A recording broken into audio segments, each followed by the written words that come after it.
Meeting is being recorded and broadcast by North Brookfield LPAC. This meeting is also being broadcast via Zoom. As a remote meeting, it is important that we continue to respect the privacy and confidentiality of the members of our school community, including our teachers and staff, and our students and families. If you're participating in this meeting remotely, you agree that you will not save, record, share, post the session, or any photos from the session. We also agree that we will not save, record, share, post this session, or any photos from this session. If you don't agree with these rules, please disconnect from the session now. All right, so this is our reorganization meeting as a school committee, and I actually open and start this meeting out, as the school committee will go through the annual process of its reorganization, electing a chair, a vice chair, and a secretary. So I'm going to call the meeting to order. It was 7 o'clock when we came into session. And so we begin with the reorganization piece. So at this time, I'm looking for nominations for the chairperson. I'll nominate Maria to be the chair. Tucker. I can see. And do I have a second?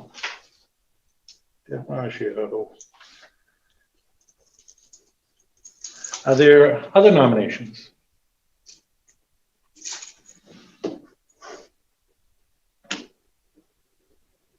Hearing none, I'm looking for a motion to, in order to close nominations. So moved.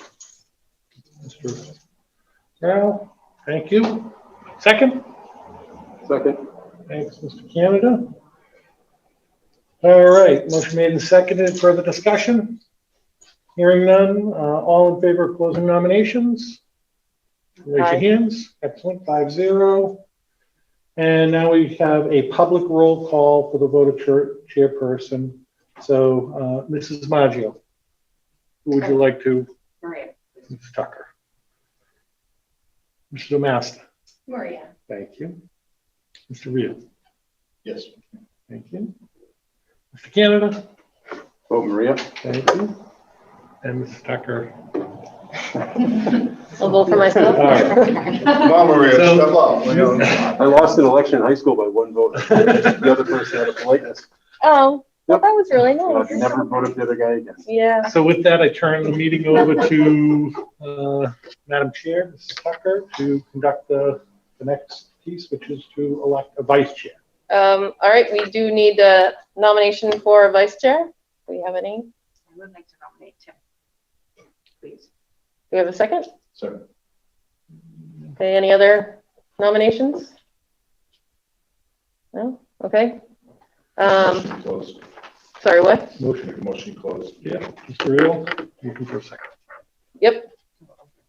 Okay, All in favor? 5-0. And now by roll call, Mrs. Maggio. For Tim, please. Thank you. Mr. Master. Tim, please. Thank you. Mr. Real. Yes. Thank you. Mr. Canada. I'll vote for me, please. And Mrs. Tucker. I'll vote yes, Tim. Congratulations, Vice Chair. Now we're in for second. Yes, sir. It's Ryle. Ryle, sorry. That's okay. Get that in my head.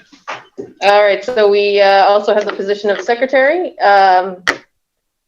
Is there anyone to be nominated for secretary? Any nominations? Real quick before we do that, can I just interrupt Yep. 1 sec? The other microphone doesn't seem to be kicking anybody off, according to someone listening at home. It's green light on. Is the green light on? That's the extent of my knowledge. So, Clearly not my husband wanting to hear my voice. Just to make sure we can pick up everyone down that end. So, Ron, why don't you say something and see if we can, if people on Zoom can hear you. Oh, I'm so excited. Can you hear me? Oh, were people able to hear? They said nope. No? All right. Okay, still can't hear you. This one's plugged into that one. Is that what it's supposed to be? No, I just shut it off. I tried to turn it back on. You know, the whole IT thing. Yeah, it is an IT thing. If it gets crazy, we'll unplug it entirely. That's next. We're gonna unplug it and see what happens, right? So, how about now? That's my go-to. No, she's saying no. Still no? It's strange. That's unmuted. You have the USB for that one in your. No, you only need the one that's here, and then it connects to that one.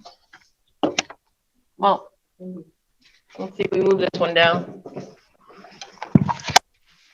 These are pretty good. We should be able to hear it right. Here over there. No. Put it back. Yeah. On that. Yeah, there you go. We'll split the difference and see. Hopefully So- that helps. Just as a check, can you hear me speaking? Yeah. How about now? So Jean, why don't you try, just speak up. Oh, top. Yeah, Can you hear me? Anyone hear me? Not great, but yes, if you talk louder. Okay. all right, so for right now, just everyone use your outdoor voice, okay? Or for all the teachers, use your teacher voice. So we need nomination for secretary, which, Only one of you two. So can, I'm not sure what the responsibilities are. you take notes. I can take notes? Yep. Okay. All right. I nominate her. I'll second that. Okay. So Mrs. O'Master,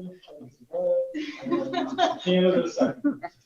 Quickly, I Wow, might shit, add. first one right over you. Oh, I thought you got, glad you get to me blush. All right. We have no other nominations. Can I have a motion to, So move. Close the nomination. Second to close? Oh, yeah, I will. I'm sorry, Councilor. and then we need a voice vote for, All in favor of closing first? okay, all in favor of closing? Sorry. Aye. 5-0, thank you. Now the roll call, Mrs. Baja, I vote for Christie. Thank you. thank you. Sue Master. I vote for Christie. You learned from him, didn't you? I did, I did. Mr. Rod. Yes. Thank you. Canada. I vote for Christie. Campaign slow. Mrs. Tucker. I vote for Christie as well. Thank you, Christie, for being willing. No, no problem. It's good So the stuff. final results are Mrs. Tucker will be the chair for next year, and the vice chair, and the secretary. And so I turn these into the panelists. All right. Do we have any recognitions this one? Nothing that I prepared, but I think, we mentioned Ruth from last meeting. Certainly like to mention Elizabeth Millard, who served on this committee for the last couple of years. Engaging in serving on a town board is often thankless and very time consuming, but it's also much needed, and a lot of great things can come out of it. So I appreciate all the work Elizabeth did over the time, her time on the school committee. Yep. Elizabeth and I did a lot of work together, and she's a very smart, hardworking woman, and added a lot to the school committee. All right, moving on to the Student Advisory Council. Is Megan on? She is. All right, Megan, please share. Okay, so I only have a few updates this week. So it's currently Spirit Week, and the rest of the days for this week are Tie-Dye Tuesday, Generation Day on Wednesday, Tacky Tourist Day on Thursday, and Twin Day on Friday. Then we are also planning Field Day. Each student will be given an option to choose 2 studios to go to after lunch. Studios are workshops that are run by teachers, and they are fun replacement activities for our traditional Field Day activities. And then we are also selling concessions at softball.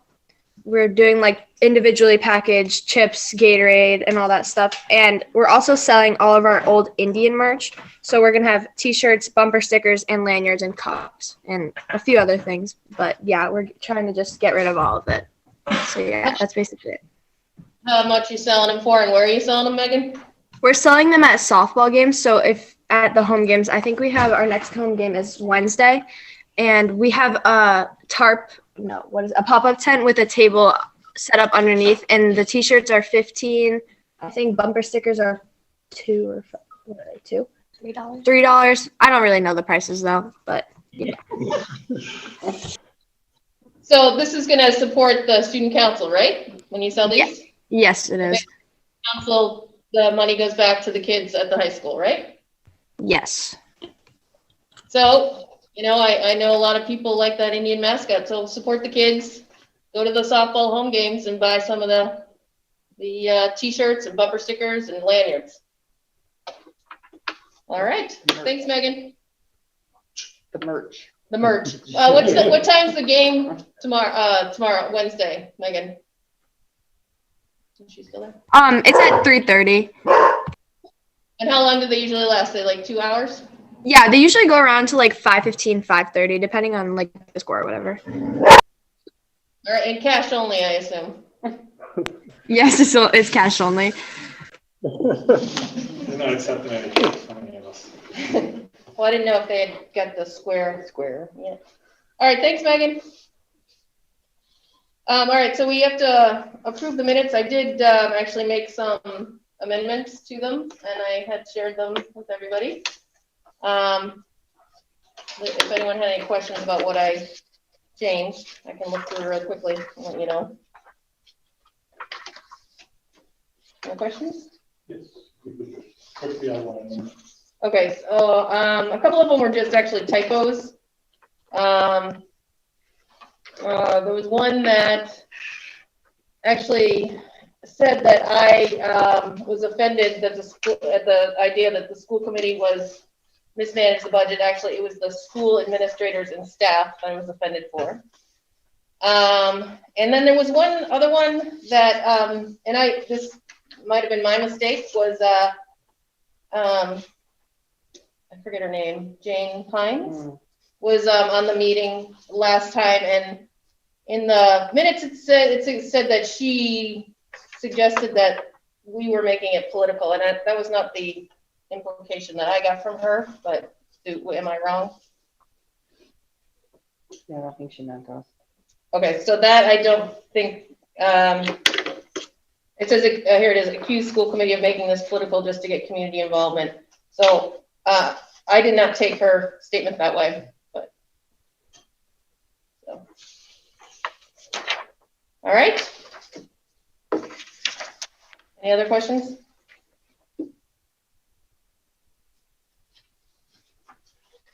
All right, so if we could have a motion to accept the minutes as amended. I can move that we accept the minutes as amended. A second? I'll second. All in favor? What's new? Oh, right, okay, yep. Yeah, Christy, if you can always abstain if you weren't here. Figuring it out as it Yep, goes. that's fine. All right. So actually, this is probably something that people will be interested in. This is the correspondence. Just today, the governor changed the regulations again around, or did he change it again, or they're going to change in a couple weeks? Anyway, 29. So, Mr. Lind, if you want to go over this, what the rules are going to be for schools there, because they're not going to match for the public. Sure. So as most of you know, the governor did make an announcement regarding COVID protocols. And with that, the Department of Elementary and Secondary Education released a very quick FAQ, frequently asked questions, and outlined sort of some of the differences. And in addition, the school committee currently has its mask policy in place. It also has, we also have a variety of, we have our return to school plan. We have collectively bargained agreements with all of our unions that we need to work through to comply with the elimination of the changes the governor made to the the various protocols. The biggest one is the masks. Essentially, the states that students no longer have to wear masks outdoors, even if distance cannot be maintained. And that's certainly in the governor's wheelhouse to be able to make those things, but the school committee has some work to do on its end in terms of adjusting its mask policy, which was put in place at the beginning of the pandemic to require masks on campus, inside or out. So that's one piece that we need to maintain. We also need to change our return to school plan and work with our bargaining units, our unions, to ensure that all of the pieces that are in those plans comply with what we're doing and match what the state has. So for us, it's going to take a little bit of time. It is going to take a little bit of time to update this guidance. It just came out midday today around, I don't know, 11:30, the governor made its announcement. So what doesn't change is at this time, adults and students must continue to wear masks indoors at all times. Obviously, we still provide mask breaks for kids to get out and for staff to get out and take their masks down and sort of get a break from it. Some other changes that included, you can share classroom materials, art supplies. For the last year plus, you had kind of individual baggies, sort of work supplies that students use, and never the two shall pass between kids kind of thing. So it's certainly something that we want to get to and do. In terms of the cleaning, again, that's part of our return plan.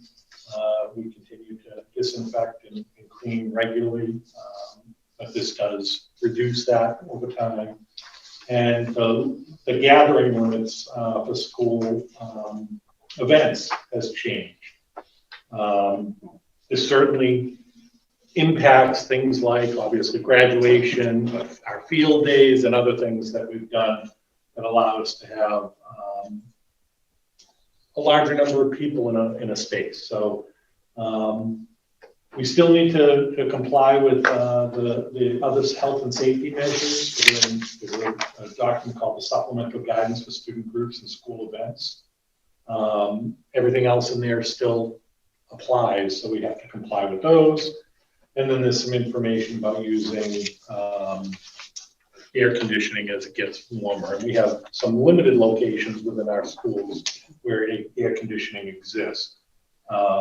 As long as we continue to allow the maximum amount of fresh air to come in, they say essentially air conditioning is okay. So we have a little bit of work to do to sort of catch up to where the governor came in. I wish we had some heads up, other than a couple of hours to know. But unfortunately, that didn't happen, and now we have to work to sort of get from where we currently are to where the governor has taken us. So in terms of, what the policy and the school committee is, if we don't have to wait till June. Yeah, so I mean, that would be good. as a committee, it's certainly within your purview as the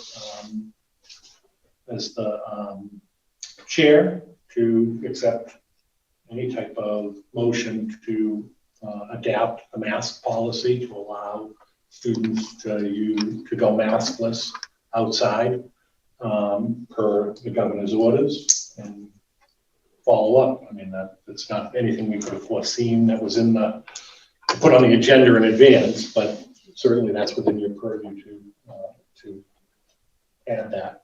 Anything else that we could quickly do tonight, or is it something you have to go through the reopening plan and look at that more closely? Again, the committee can motion to approve changes that reflect the governor's order in the reentry plan. Okay. And we can work with our bargaining units when that is appropriate to come to an agreement on that.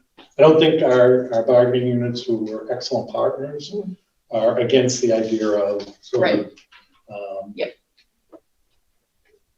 Right, being able to updating, reduce Right. some of the Right. real stringent things that we've been doing as the data has indicated. So the committee certainly has that in their purview to. So would that mean like the outdoor classroom time and whatnot, they could go out there and use it and be mask free? So all the kids will be arm wrestling for outdoor classroom time? Madam Chair, I make a motion that we go in accordance with the governor's order, and as of the 29th, allow students to participate outside without masks. Well, there's more to it than that as well, so. Well, that's his order. His order was as of 29th. No, no, no, what I'm saying, and the other things as well, so That's the 18th. Wasn't it tomorrow? They can- 29th. Well, that's why I read. 29th. so what I'm saying is that we can expand that. We can expand that so that, you know, the things that are reflected in there, not just the masks, but as well as the other items as well, that we can, you know, vote to allow the, Shared items and whatnot. the Adjustment of the reentry plan? adjustment of the reentry plan to reflect the governor's orders beyond just the masks. Okay, there's a motion on the floor, and either there's a second or there isn't, and then we can amend it if we need to. That's fine. I'm happy to accept any friendly amendments to my motion that Sure. anybody wants to make. Okay, So, I'll just amend it to expand well, it. there's a motion, you need a second. If there's no, okay. Now, if you want to make a friendly amendment, I'll be happy to accept it. Sure. Okay, friendly amendment to expand your motion to include,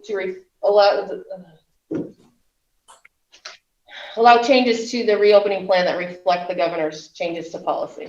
Absolutely accepted.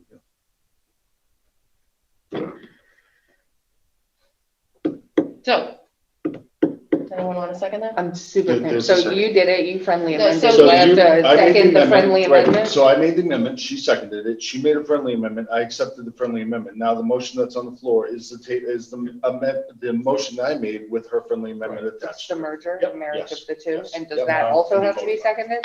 No, her second, and because it was a friendly amendment, it doesn't need a second, because Right. if it was not a Okay. friendly amendment, if she made an amendment and I didn't agree to it, then we'd have to have a second and a discussion, Oh, but they're God. Okay, So now it can be voted on. correct. and that would be as of the 29th or No, as of? as of, I think, The So outside this I is week- think different things have, Okay. That's what it says tomorrow. Right. so the mask outdoors is the 18th, and then the gathering limits is the 29th. And so will that help with prom?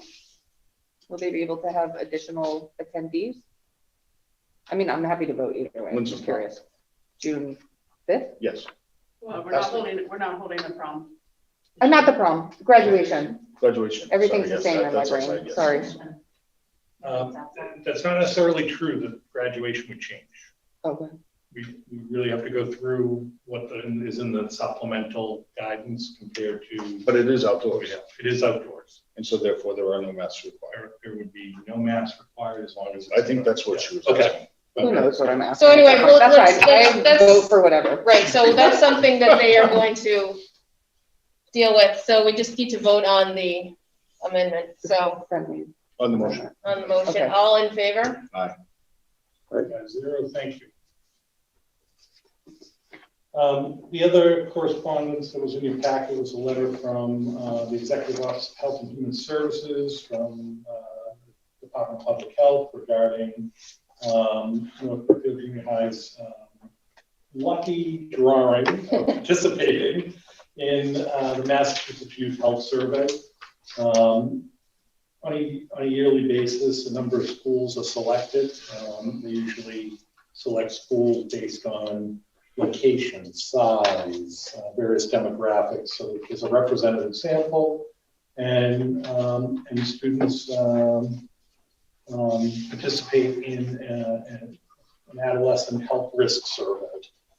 This is data that DPH pulls together, works with DESE to identify various challenges that are coming forward based on what our kids are reporting.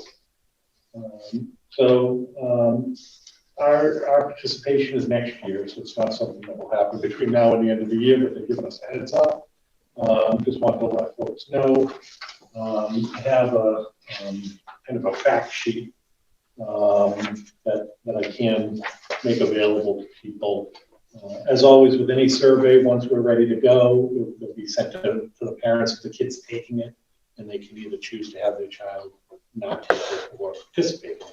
It's usually an opt-out situation. So, so that's how that works. It's, again, one of those things that's an expectation for school districts to participate in. But again, each parent gets to decide their child's participation in it.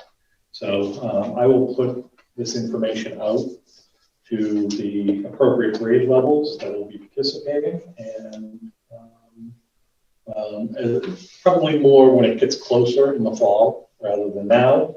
And I think it's great that when we gather this type of data, it certainly helps schools, regions, partner and try to figure out the best way to approach any challenges that are coming forward. I know several years ago it was vaping, and it's still vaping. It's a big issue for kids, especially at the middle and high school levels, and we certainly saw that in the data. So that's an example of it. So if anybody has questions, please feel free to contact me, but I'll send that information prior to the testing, probably next September in that range. Okay. No other presentations, correct? So we do have a public presentation scheduled in our agenda. As we did last month, we are, I think, going to, if we could ask people to save questions about the budgets until after Mr. Lynn does the presentation. But we have time right now. If anyone had any other topics that they wanted to share or talk about, we do have, I think we have 20 minutes, and anyone who wants to speak would have 3 minutes to speak. So what we would do both for this public participation and then later after the budget is we'd ask you to message Tim, have your full name and your question, and then he can read it. Do we have any? We had one that was just wanted a little clarification on this. I guess maybe if we explain what the next step is from the school perspective. As far as what we approved here, we've adopted the state guidelines as a school board. Mr. Lind, if you maybe could shed a little light on what the next steps are for the school to do with this, to implement these policies, might help clarify some confusion. That's from Tina is asking. Okay. So one of the things that we need to do is make sure that anything that's in here that you've approved doesn't violate any parts of the agreements we have with our unions in terms of the memorandums of agreement. You know, we put in certain safety protocols that's part of those, and so those are negotiated and agreed to by the school committee and the union. So we can't unilaterally change things, but I think because it came out today, we certainly haven't had a chance to do that. The school committee has approved making those changes as appropriate. So as soon as we can meet with the union, we can make those adjustments. I will certainly meet with them and discuss this tomorrow, the changes that we're proposing. And I think in terms of an agreement, I don't think we'll have a huge issue, but certainly it's something that, you know, the union needs to be involved in terms of discussions. Because we do have a re-entry plan. I also want to adapt that and get that information out as soon as possible. So this came out today. We just haven't had a chance to really address it. But we will work on it tomorrow and try to get information out to people as soon as possible. And we don't anticipate, our union has been actually quite, worked with us very well all year. So They've been great I'm sure partners. it will not be an issue. Any other questions? No, it was a follow-up. The specific concern is for the mask policy outside tomorrow. If a parent watching and their child is coming to school tomorrow, can they anticipate being able to take their masks off when they're outside tomorrow? Tomorrow, no. No, we just haven't made that adjustment yet. Okay. But it probably will happen, I would, at the very latest next week, I imagine, right? I would hope in the next day or two we could So maybe even before the end of the week. All right, great. Any other questions? Yeah, I'm just curious what would stop us from doing it tomorrow? It sounds to me like just a communication issue to the teachers. So what would be the issue with stopping it so according to, the parent who's asking, I'd like to understand that myself. I would too. What would stop us from being able to do that effective tomorrow? So As a reentry plan, we and the MOU that we have with our union, it says that all will be required to come to mass, and that was approved by the school committee. So you and the union vote. So the memorandum of agreement. So I just have to connect with them. You've already agreed that an amendment to that should be made. They just have to be in the loop. We haven't had that discussion yet because obviously it happened midday today. So you're saying we're legally obligated by the memorandum of agreement with the teachers union or the other unions, I'm not sure exactly which unions you're talking about, to go back and have a conversation with them to modify statement that we have in the memorandum of agreement with them prior to implementing the change. yeah, because I think if we just That's fair. it would be That's fair. I want to be able to make sure that I understand it so that in the townspeople, what the reasoning would be for not making that change effective immediately. And that seems like reasonable. Yeah, one party can't change the signed Sure, of contract course. terms. So. Well, yeah, They've been really good. Yes. About working with us on this too. What was that? I'm sure They've actually, been good. Yeah, and I'm sure it won't be an issue. I'm but sure just- probably as soon as possible tomorrow, the union and Mr. Lynn will have a conversation and hopefully maybe by Wednesday. Or even if we have to move by Thursday, right? I would hope so. Yeah. I So would hope so. we're getting there. All right. Any other questions? Just Mr. Rigney saying that NPTA is looking forward to talking about this with you. So Mr. Rigney is one of the union board members, and he is on the call and saying, looking forward to talking about it. So great. Any other questions for public participation before we move on?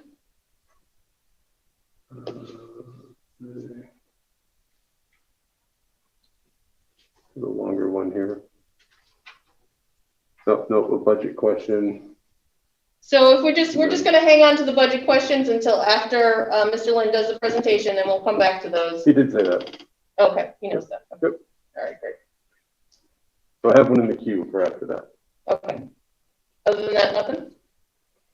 No. All right. Just a continued question about the maskless thing, but I think we resolved that. So. Okay, great. All right, so then we'll move on to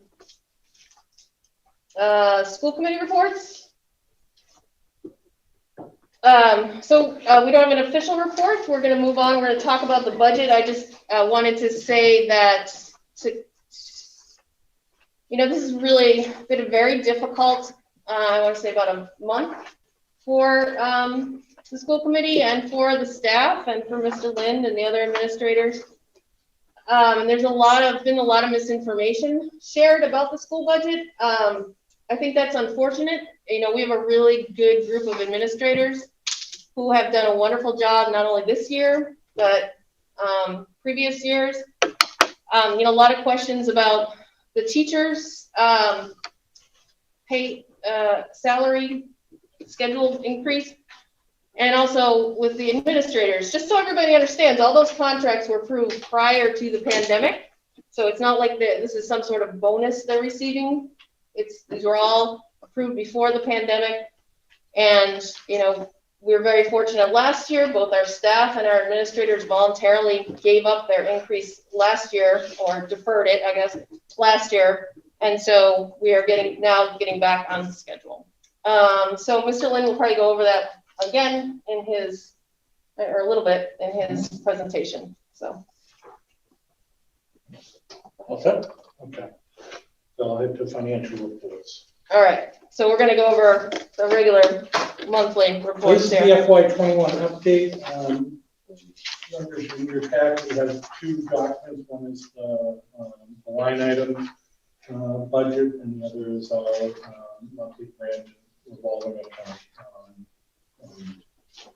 listings.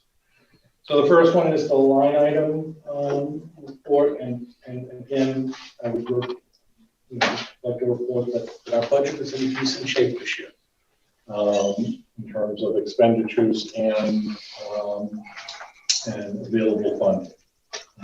We continue to see some places where some expenditures went higher than we had anticipated. Some are due to unforeseen things that have come up, and others are due to the pandemic. An example would be there are several lines.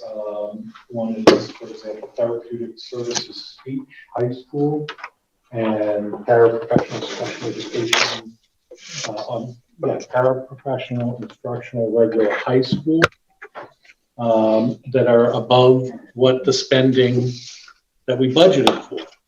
That was due to the pandemic. We had a hard time meeting speech services, for example, for students, given the limited time they were in the building. So we actually had to increase the amount of speech time for our speech therapists. The paraprofessional, we had a paraprofessional that we needed in our remote program for the students that chose to be remote to provide support for their services. So we had to hire an instructional assistant to service our remote students when that wasn't anticipated originally as part of the budget. Overall, again, I'd like to kind of report that things are very positive. We're approximately 75% spent. And I know we're more than 75% through the year, but we do have some staff that choose 26 pay periods rather than 21, which means they get, a number of pay periods during the summer. So, that's the difference that you often see is, why do we have so much money left in mid-May and, there's only a month and a half left of school? It's because many employees choose 26 pay periods and they get a portion of that money over the summer. I'm sorry, just because I don't know, are you then saying that a quarter of the percent of the school budget is for the salary of the teachers who've chosen 26 pay periods? No, I'm saying we have 76% of our line item budgets left, and we have about a month and a half left of school to pay our regular bills that come in. And then because we're more than 3/4 of the way through the year, I would say, and I don't know the exact percentage to be honest with you, the remaining piece is for that summer pay period. So it's not. It won't be zero at the end of the school year, right? Is what you're saying, at the end of the fiscal year. It will, but it's Right, but it's, set up for them to be Fiscal paid. year, it has to be zero. Yes. I'm sorry, I didn't explain that exactly correct. So, Mr. No, Lynn, why don't you? right, I agree. At the end of the school year, it won't be zero. But at the end of the fiscal year, June 30th, it has to be zero. Right? Yes, those pays are all processed through our office and the town office to be paid out. So we have 6 weeks left of school, and we have a quarter of our budget still left. Yes. I mean, 6 weeks left of the last payments that we should expect to see. Understanding that there could be some unencumbered or encumbered funds that need to be accounted for at the end of the school year. Right. We made an agreement at the end of the school year to purchase something or whatever, and we aren't going to get the invoice until, Right. August 3rd or whatever. So we have to encumber that money. But other than that, you're saying that we're only at 75% of our. A little over, I think it's 76%. I'm Yep, sorry, that's I correct. apologize. You did say 76% of our expenditure. Yes. And what makes up the difference between, because it's 6 weeks of salary left.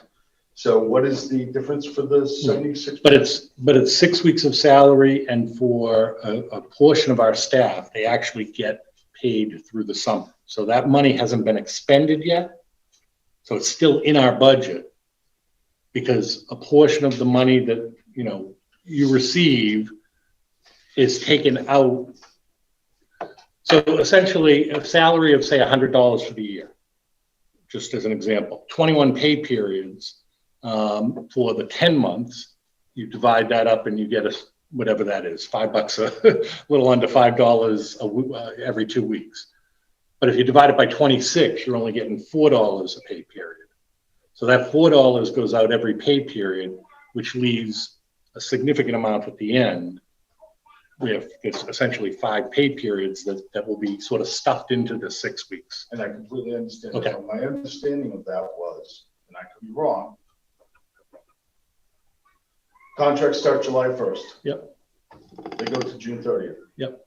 So if I decide I'm going to be a 26-week paid person, I either have to be in the pay system by July 1st, so I get that pay period through, or I have to accommodate so that at the end of June 30th, in other words, you can't extend the requirement for me to be paid past June 30th if I've chosen more than a 21 month pay. Right. So again, we have 6 weeks left till June 30th. Yeah. So even if somebody had chosen the 26 weeks, that's not going to impact. I'm trying to understand. We're 6 weeks from the end of the school year, and the thing that I understood you to say was the reason why is because of one of the reasons, not the reason. One of the reasons why was because some teachers have chosen to take 26 pay periods.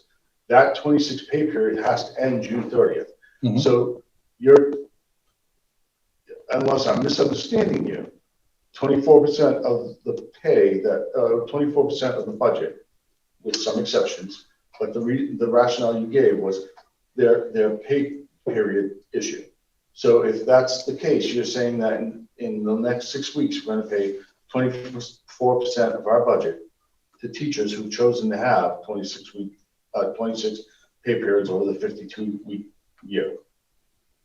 So I think what he's asking is the 24% left, is that all teacher salaries, or is there other items? I know you pre-purchase a lot of stuff at this time of year. Well, yeah, I mean, it depends on what it is, but there are other expenditures we have, whether it's electricity or water, different bills, bus, a monthly bus, you get a monthly bus thing. So there are other payments, but in terms of salary. So with all due respect, I apologize, but those bills that you're talking about, bus and water and all that, are projectable. You can tell us exactly, to a reasonable extent, what that number would be. My concern is actually what Maria just said, which is your pre-purchasing of stuff. You've asked the town for an $8 million budget for next year, and I know you have some offsets, and we can talk about that in a minute. We didn't ask for $8 million. That's what he sent me when I asked him for the budget. That's the total budget, what we're asking for the town, $8 million. 6.5. Right. So we're asking for 6.5. Because you've applied offsets that you cannot guarantee are going to be there year after year, and then next year we're going to have an $8 million budget that we had some offsets for this year, specifically COVID-related offsets that you are not going to have next year, and then you're going to come back and say that the budget was again shorted because we didn't meet whatever it is.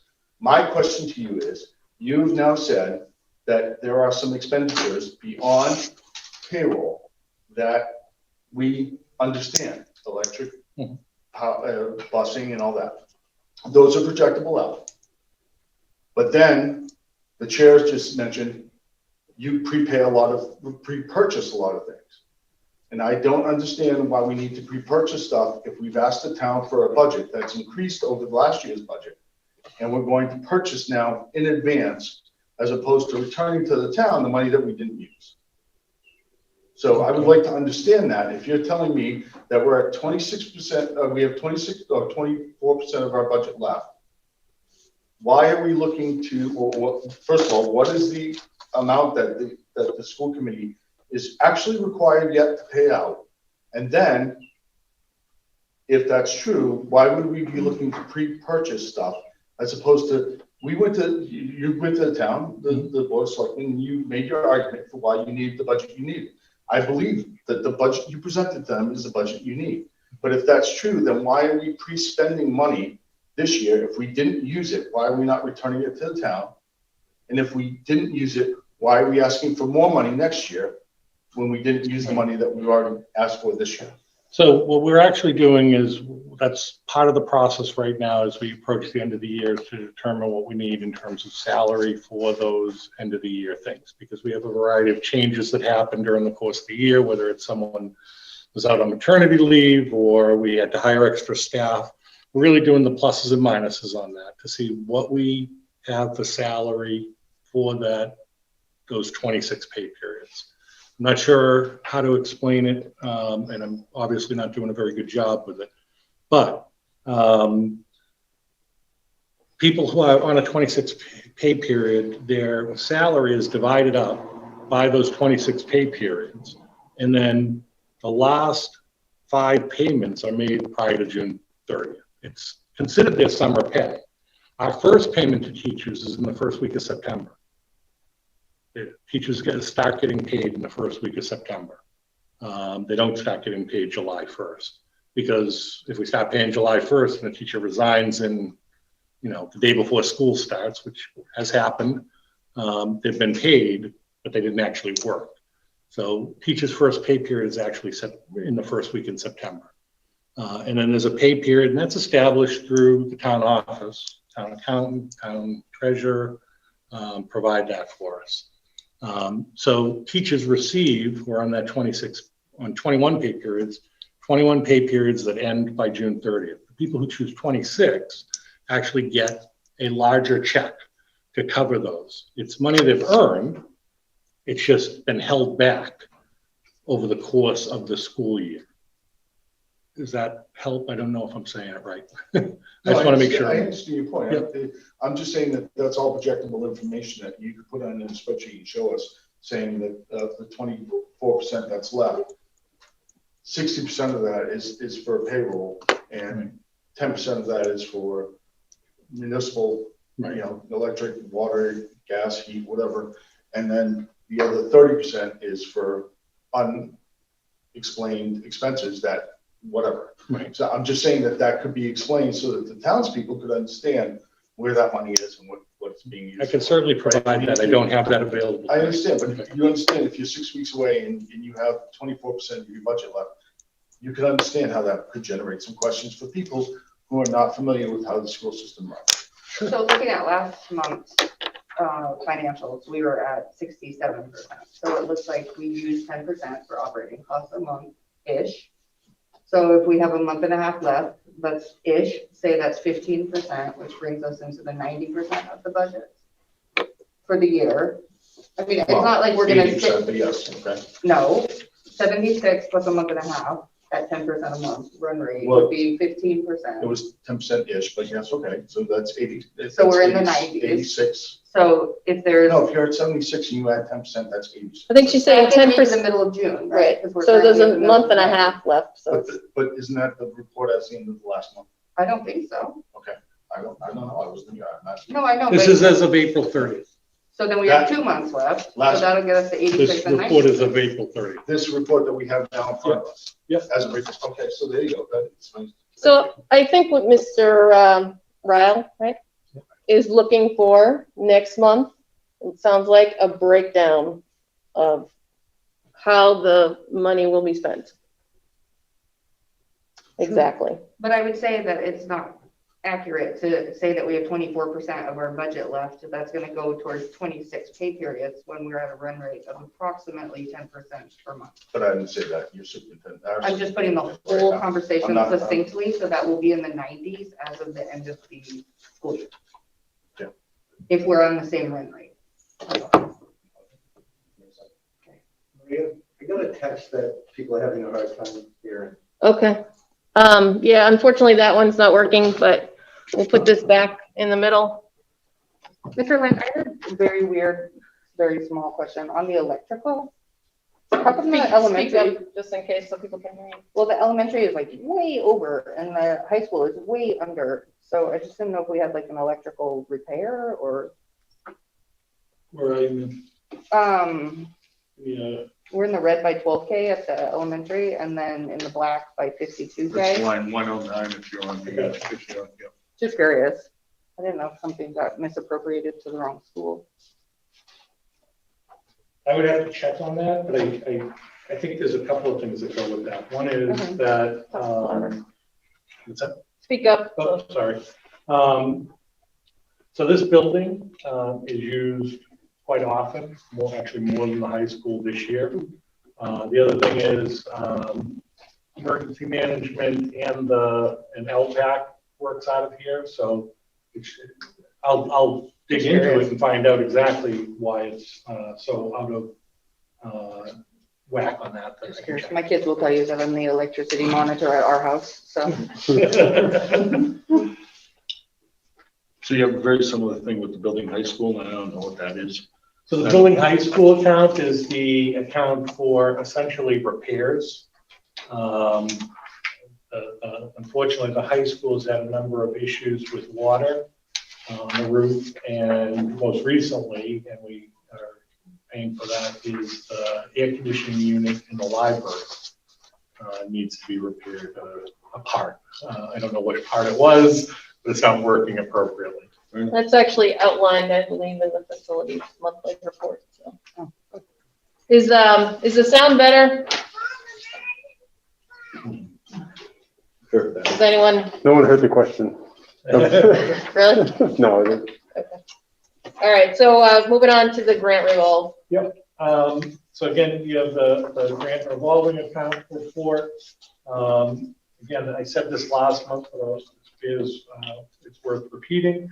Many of the revolving accounts, things like the athletic user fees, elementary music, kind of the band revolve, have not changed very much. We haven't had a lot of changes for those because frankly, there hasn't been a lot of action in those areas, whether it's, fundraising activities or events, facilities we're not really renting out too often. Things have essentially been very slow for those accounts. We will see obviously an increase in activity as we move forward.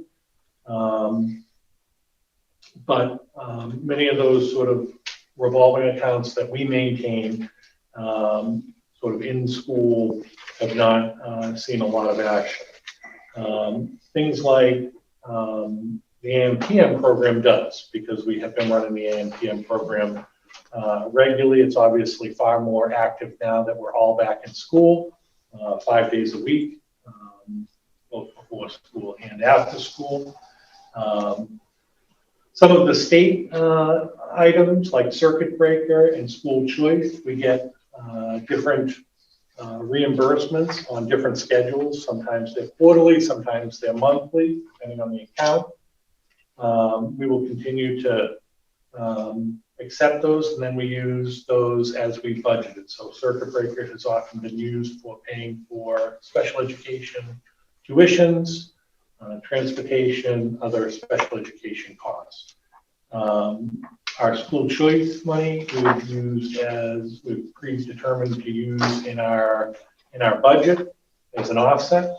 So when you look at that account and you see the total that's in there, please remember that that is money that we've received this year and last year, and the money we received last year is the money that we'll actually be expending in this year's, or have been expending in this year's budget.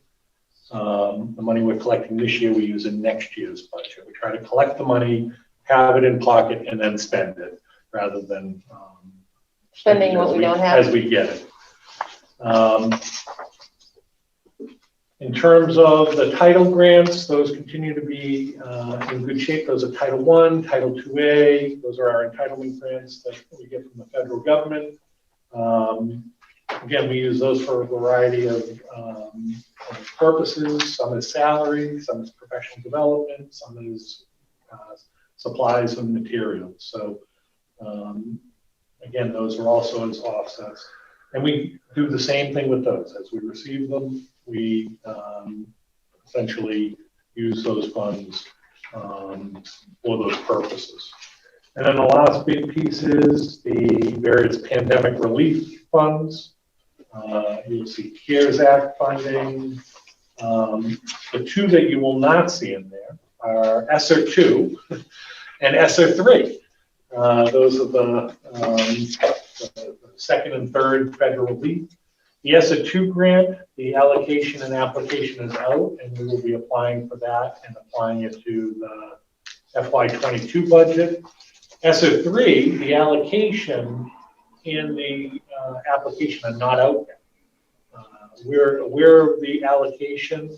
We got a communication from Representative Jim McGovern.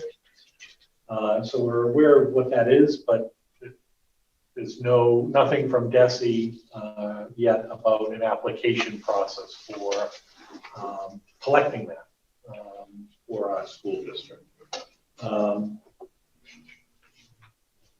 There are a variety of other grants in here that have happened and the money's been expended or the grant has passed by.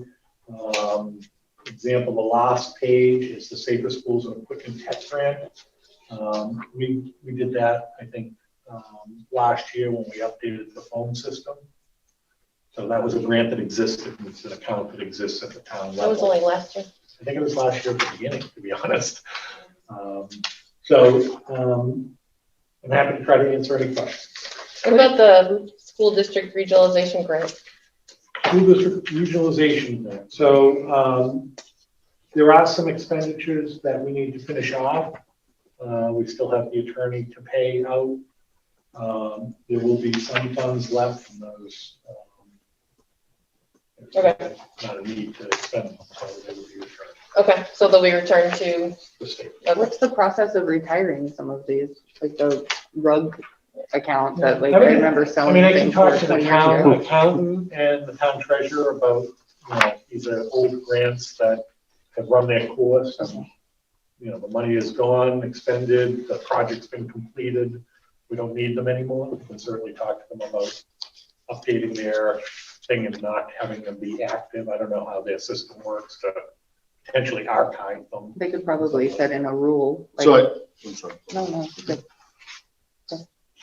Two questions, I apologize. First of all, because I want to make sure I understand this. The school choice grant money ledger that you're tracking. Yep. If I read that right, there's $978,217 in that account. And we have either expended or expect to expend $474,700 out of that account this year. And there is yet $417,137 coming into that account this year. I just want to make sure I understand the math right. Yeah. So your expectation at the end of the close of this year is that we're going to have $920,652, give or take, obviously, not holding you to pennies, in that account at the end of the school year, prior to the beginning of the school year for next year. So the expenditure is what we plan to spend, what is being spent this year. Yeah, that's what I asked. Right. Already spent this year, not including what you expect to spend next year. So going by what you had said, you would not expect to expend more than $417,000 out of that money next year in the year 2021 to 2022. I think there's additional payments coming in from the state on a couple Roughly, of things. give or take. Yeah. How much? No, I'm saying give or Right. take. So you said that you don't, as a rule, do not expend more than what you normally take in in a given year. And it looks like we're expecting revenues of, or have received revenues of $417,000 into that account in the 2021 school year, 20-21 school year. And then, so therefore, in the 21-22 school year, you would not expect to expend more than whatever that number is. Right now, it says $417,000 out of that $920,000 that is in the account currently.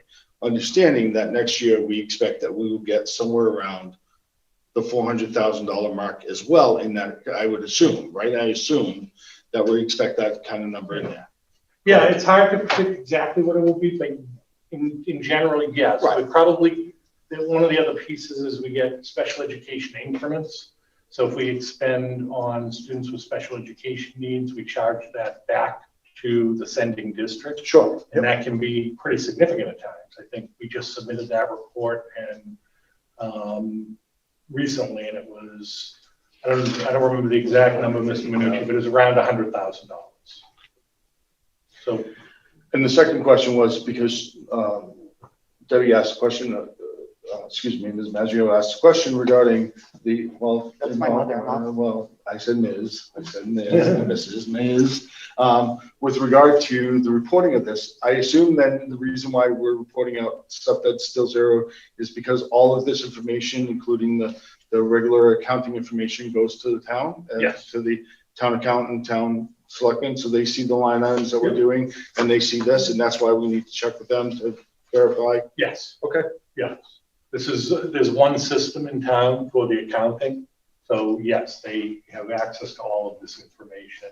We work really closely, Mary Beth and in my office, with town accountant and town treasurer. Yeah, I just want to make sure because I didn't, okay, thank you.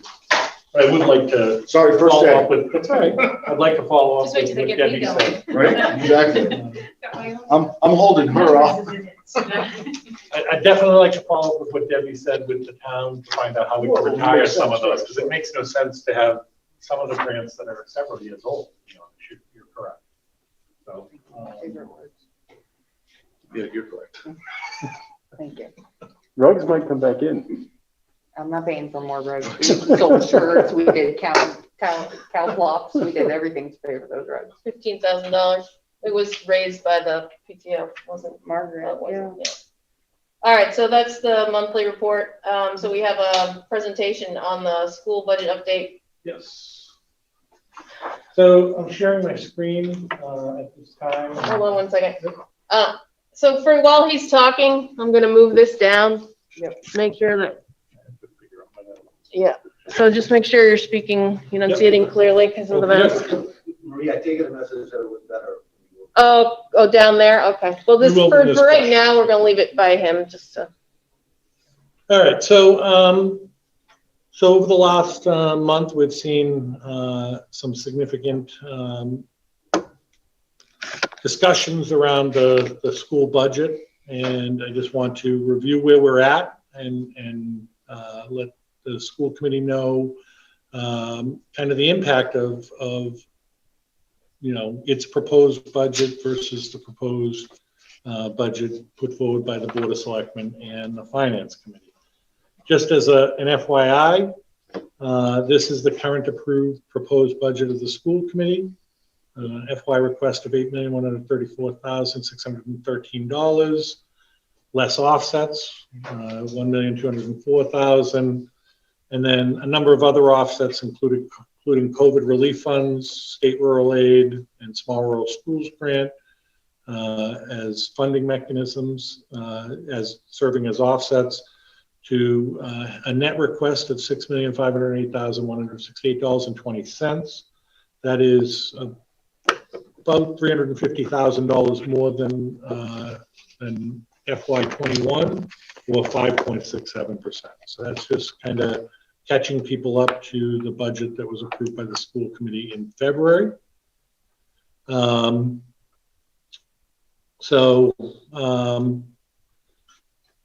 What I will tell you about that is that this is a needs-based budget. We know that this is a tough ask of the town. Our job as school administrators, and I know the school committee feels this way, is to advocate for what students need in terms of moving the program forward, offering them programs and services that that students want and need. When we asked for $350,000, were we prepared to have to reduce our budget? Yes, because our increase over the last several years has been anywhere from $0 to, I think, a maximum of about $150,000 in that range. But I think it's important that we tell the town and the community what we believe we need to move our program forward. As Mrs. Tucker mentioned earlier, the larger increase is really due to the fact that administrators and teachers did forego their raises in FY21. That is money they will never receive, and they made that decision freely, and it saved I think it was about $113,000 in the FY21 budget. At the time, we knew that was kicking the can down the road, but it's always important as you make these decisions to consider the idea of whether you make a cut or offer a program. And at the time, reducing the program was not something that we wanted to do, considering we were heading into a very challenging pandemic year. At the time, we didn't know what that would look like. So the decision was made by the teachers out of, from a positive end, to give up those raises, and administrators followed suit. If the raises were included, our increase would actually be 3.82%. So the 5.67 is because there's additional funds in terms of the salary scale going from FY20 to FY22. It's a 2-year jump. Also, just want to make sure that the committee remembers that we have tapped into significant federal relief funds to offset the school budget to the tune of about $360,000 plus some other kind of one-time grants. So that creates a structural deficit, not just for FY23. And I know we're concerned with FY22, but next year that approximately $400,000, the 360 in federal relief funds plus the other additional funds that I mentioned earlier, state rural aid and small rural schools, that's gone. That's not money that we will have. So the idea that we are creating a structural deficit already for FY23. But again, it's a balance for the committee to decide, and based on the ultimate decision of the town meeting, to say, do you expend those funds knowing that you're going to have that structural deficit, or do you start reducing and eliminate programs now? And that's always a challenging decision. What I wanted to kind of lay out here in this next slide is just the idea that this is the last 8 years of budgets. And the dollar increase and the percent increase. These are the town meeting approved budgets. And you can see at the bottom in 21-22, the increase of 349,296 of the 5.67. But over the last several years, we've received anywhere from 0 to looks like 2.64% was the high in 16-17. That averages out to about 1.2% per year over those 8 years. Inflation, for example, this year I believe we were through the state office were put forward at, I think it came in at 1.99%. So inflation is moving faster than our budgets, and that's only going to set us back over time.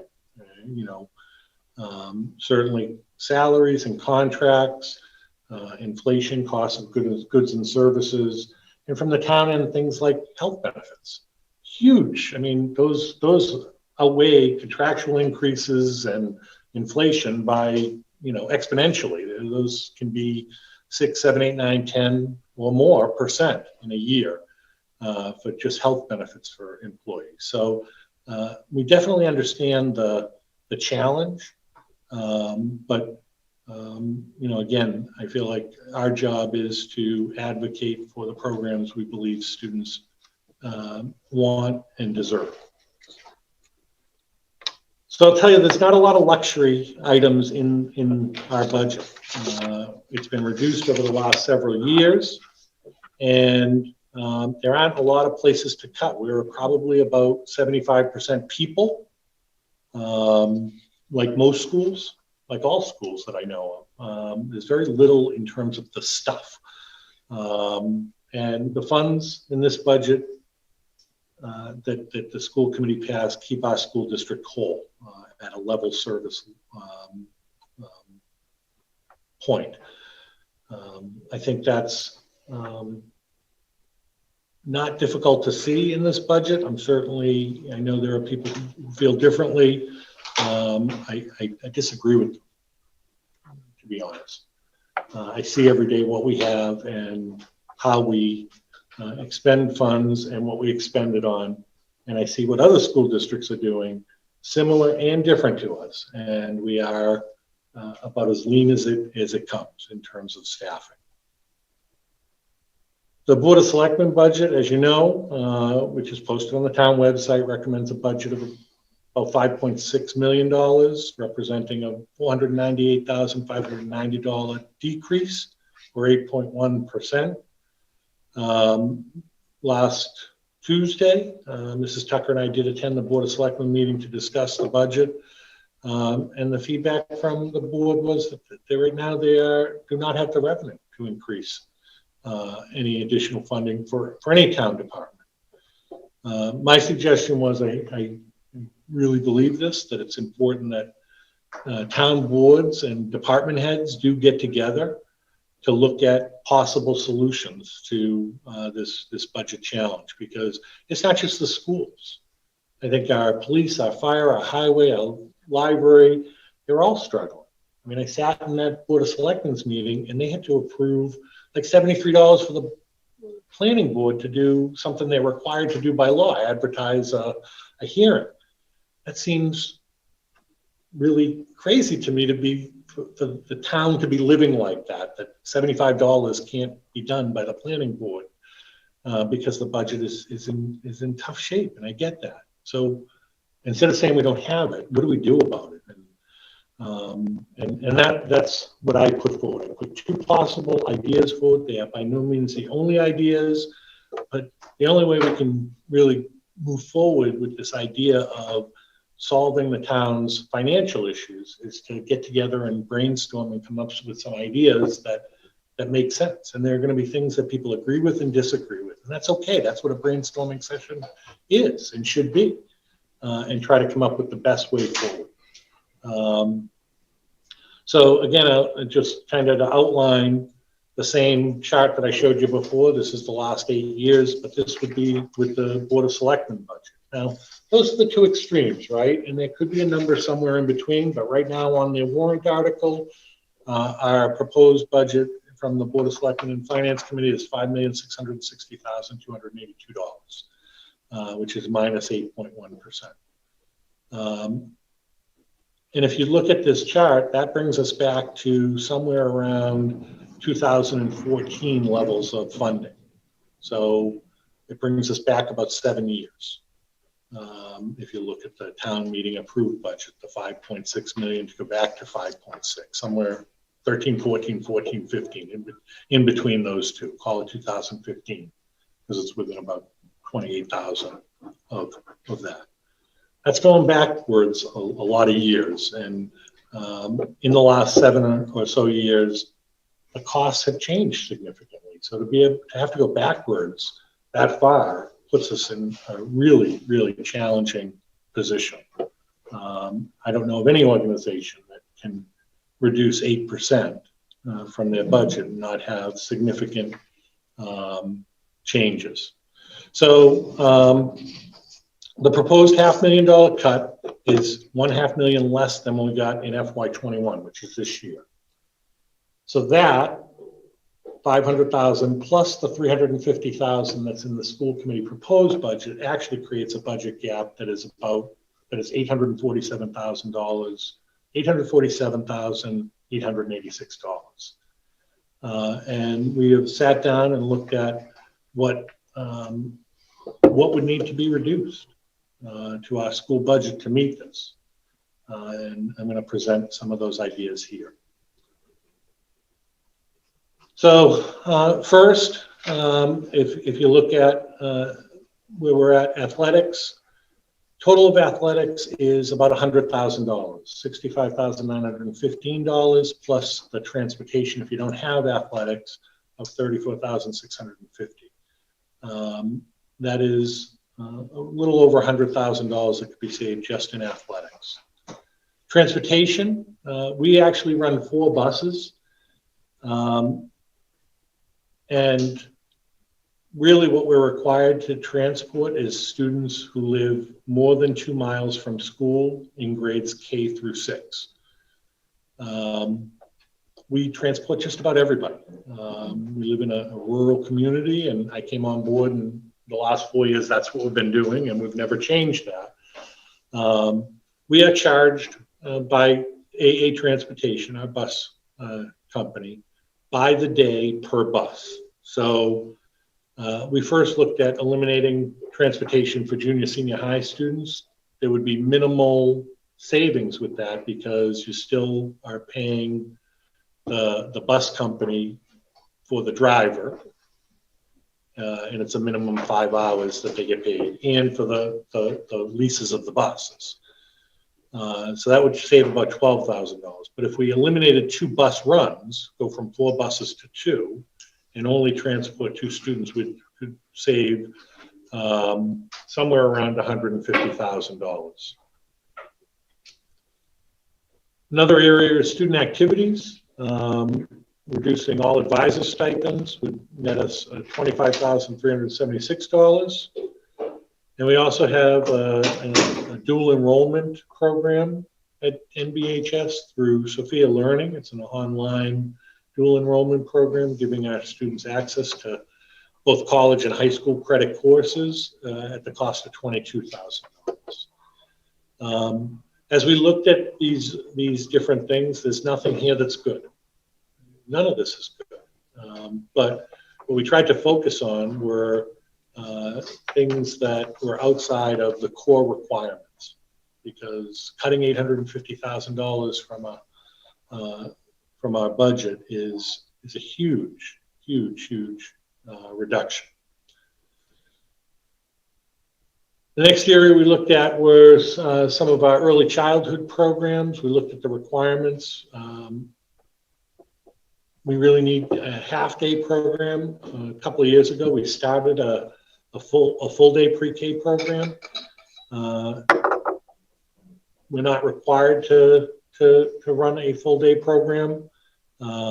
So if we eliminated the full-day program and went to the 2 a.m. p.m. session, that would result in reducing one teacher and 1.5 FTE instructional assistants, and you can see the costs associated with those there.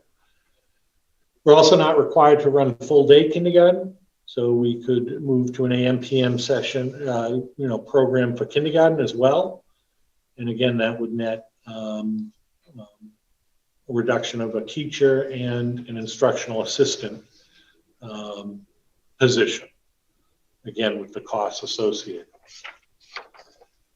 Moving on, about 3 years ago, we added a STEM teacher. That's something that we would need to eliminate. Last year, we added a behavior intervention specialist for the district. That position would also be eliminated. That teacher, or that staff person, really works to support many of our kids who struggle on a day-to-day basis. They work with our BCBA and our classroom teachers to implement a variety of strategies to ensure that kids are able to participate successfully. Another position is our Title I reading tutor. This position provides support to students who struggle with reading, works with our reading teacher, Title I reading teacher.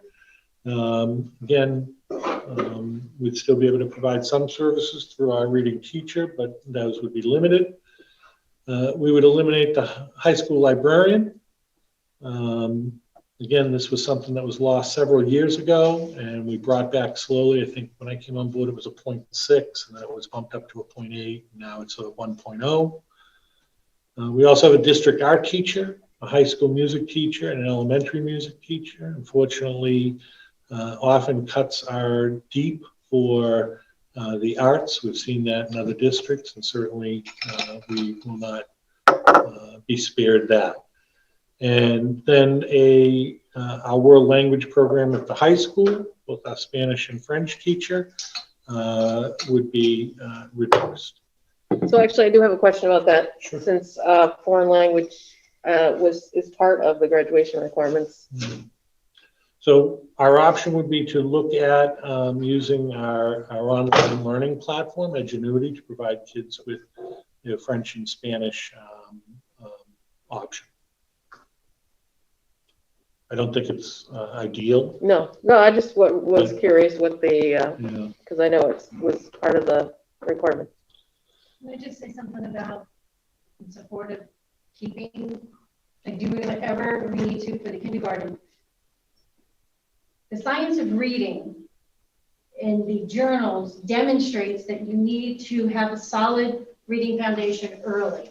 And if you have a deficit, the community needs to know this, it will only impact students as they get older, usually coming to light in middle school, where you don't usually have a lot of services. I teach in middle school. I have kids who they do not know all the letters of the alphabet. They don't know their phonemes. They don't know their graphemes. They're struggling. And yet at the very same time, this is if you eliminate the early education. Early education is the foundation for everything.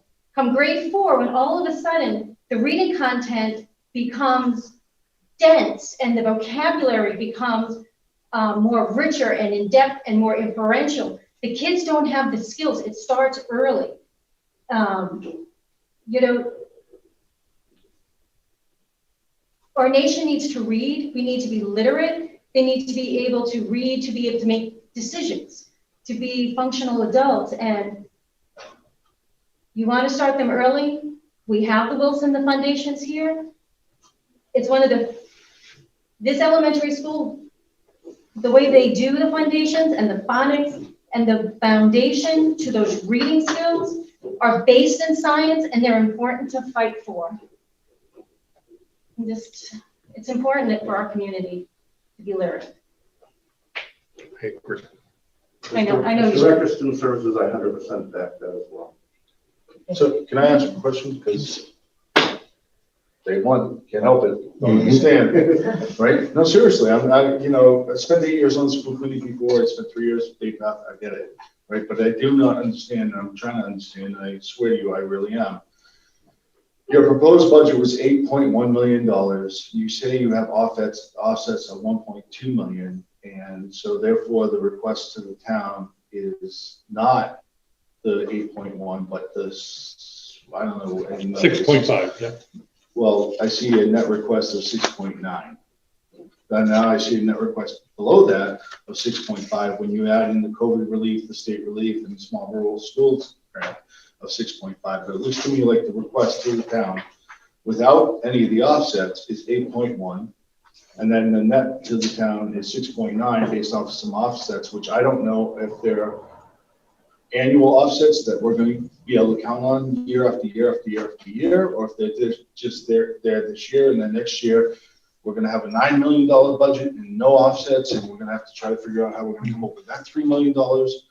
So we just sat here and talked about how we have $1 million in a revolving account, and we're talking about how the town's cutting us by $800,000, and I'm pretty sure that I'm not the only person in this town who would like to understand why we keep talking about how we're going to be $800,000 short when we have $1 million sitting in the account. Which account has $1 million? The school choice one, which had like 900 and some. 978,000. Right. So the highway doesn't have the opportunity to do that. The police department doesn't have the opportunity to do that.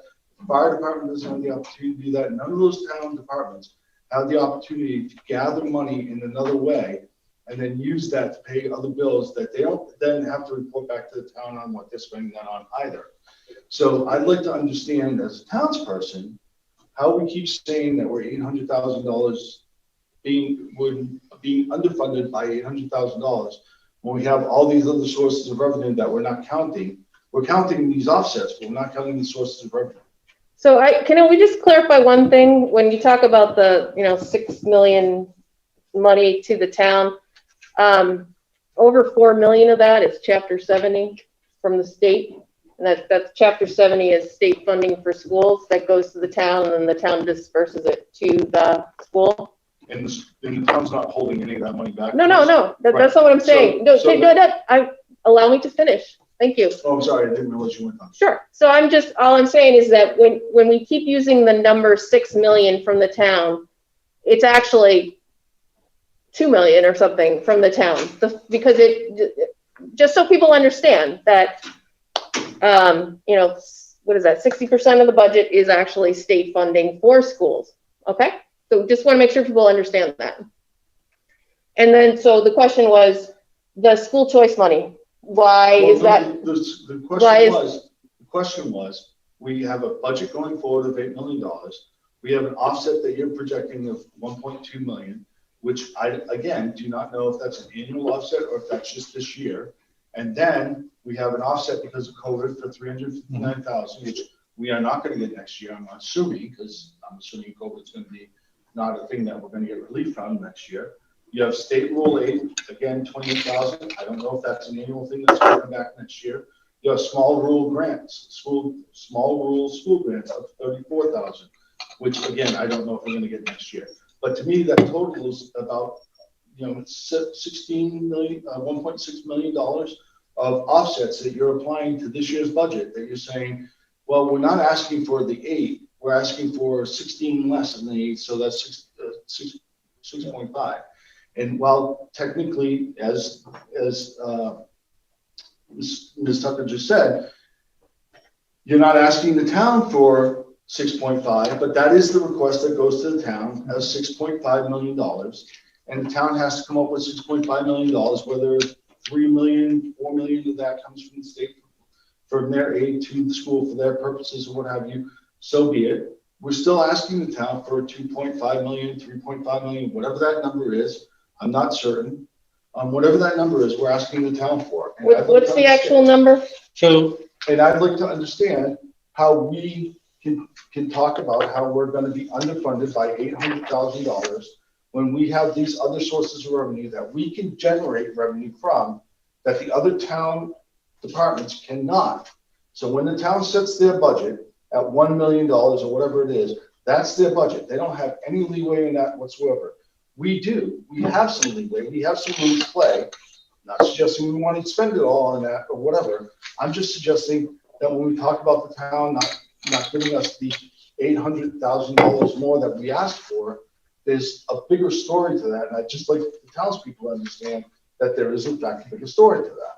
So this one thing before Mr. Lind will clarify. When you talk about the offsets might not be there next year, school choice money might not be the same from year to year. So that is also something that can't be counted on. So what?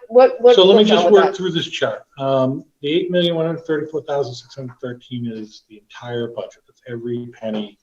The $1.2 million is a pretty regular off. Those are what I would call our typical offsets.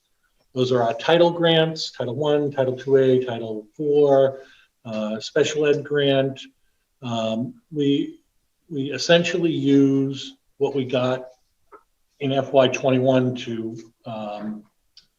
project what we're going to get in FY22. And that's how we generally have done it. Can it be a little bit off? Yeah, it absolutely can. Is it off, millions, hundreds of thousands? No, but in general, those offsets are pretty typical. Part of that offset is actually school choice money. So I think within that 1.2 million, we have about $500,000 built into next year's budget already. I forget the exact number. I want to say it's about $525,000 that is part of that offset. So maybe from now on, you actually need to make that an item so people understand you actually are using the school choice money as an offset, right? But so the offsets has been something that those typical offsets that all those those pieces. And we've outlined it in the budget presentations. And again, Mr. Ryle this is his first meeting, so I'm glad he's asking these questions to clarify. So those have been pretty static over the last, static is the right word. They've been fairly consistent. Stable? Yeah, I like that word. fairly consistent over the last several years, around 1.1, 1.2, $1.3 million. The COVID relief funds are something that obviously is new. We haven't had a pandemic in 100 years, so those haven't existed. That does include ESSER 2, which again, we haven't even applied for yet, but we have the allocation, we have the grant, and we are entitled to it. It's not like they have to read our grant and say, no, you're not spending it there. And ESSER 2 is approved for everything from staffing, well, it's any of the title grants, anything we would spend on Title I, Title 2A, or Title 4, or special ed, the 240 grant, which is the special education grant. So we can spend it on just about anything. And it is actually written into it that you can expend it to make up for budget loss due to the pandemic. So that's what we're with the COVID relief funds. The state rural aid at $28,000, in general, we've only received that the last couple of years. That was something that was implemented two or 3 years ago when the whole discussion around the Student Opportunity Act was before it was actually approved, was discussed, and it was actually a late elimination from that budget, the state rural aid. But then the supplemental budget, as the year goes along and the governor sees where the budget is, he may issue, for lack of a better word, or allocate funds to various budget items that were eliminated, and that was one that he added back in 2 years ago. And then we just recently received this $28,000. It was probably in about February. Because our budget was in tough shape, in general, I would take this money and apply it to the 23 budget because we just got it this year. So put it in for 23 because we have it in the bank. But we're in tough shape. So we applied it to this year's. Same thing with the Small Rural Schools Grant. That's a federal grant, and we qualify as a rural school under the federal law, not necessarily tier 1 of the state law, which again is a different discussion to have. But so we complete an application, and in general, we have used the 20 grant, Small Rural Schools Grant in FY21. We used the FY21 and 22. So as we get it, and again, those can vary. We've gotten anywhere between 42,000 and 28,000. I don't know the rules as to how they allocate. I'm sure it's a very complicated formula, but we receive our allocation. So those were added in as we get them. My expectation is that they would exist in the future, but there's no guarantee anything will survive. The Rural Schools Grant has existed for a number of years. I think it's about 5 years or 6 years now. There's no indication from any of our legislative liaisons that we communicate with that would go away from the federal government. And the state rural aid is, again, one of those things that it depends on where the state is budget-wise. They issued it this year, next year, maybe they don't. So it could be something that we're putting into a budget that there's no repeating thing. This is something that is part of the Student Opportunity Act in terms of studying rural schools, but the rurality factor, the idea of rural schools getting funded differently under Chapter 70 doesn't exist yet.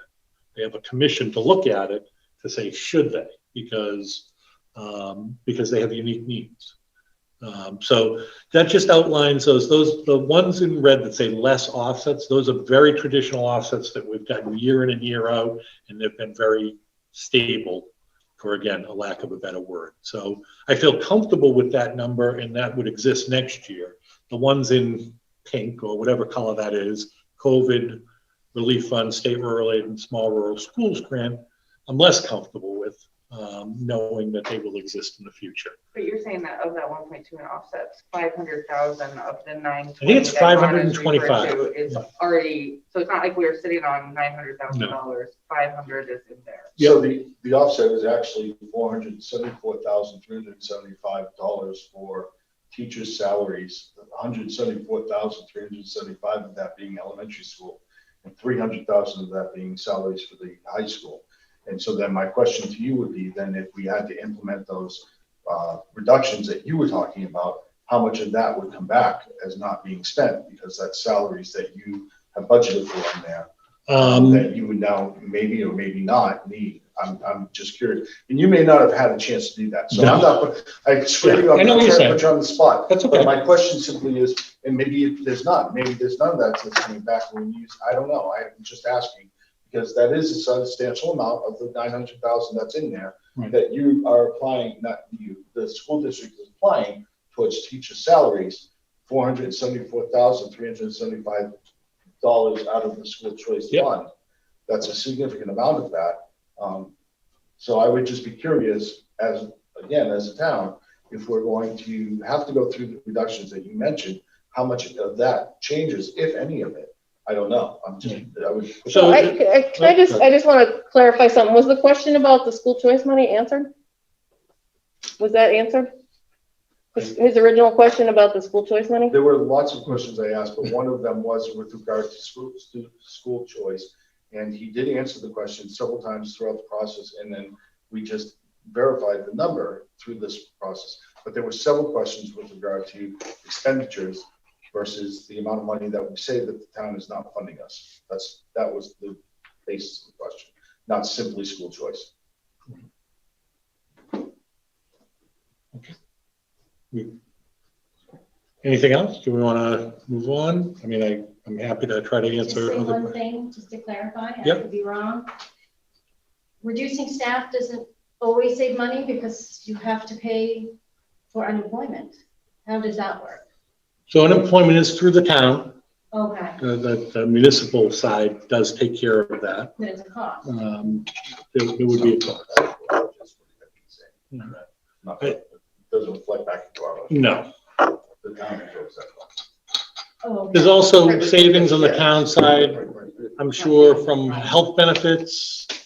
You know, if any of the staff is reduced, if they take health benefits, they get, the town pays a portion of that, and it's obviously significant money. So I don't know how the accountant and treasurer, I'm not in their world, so I don't have expertise to tell you what the pluses and minuses are for that.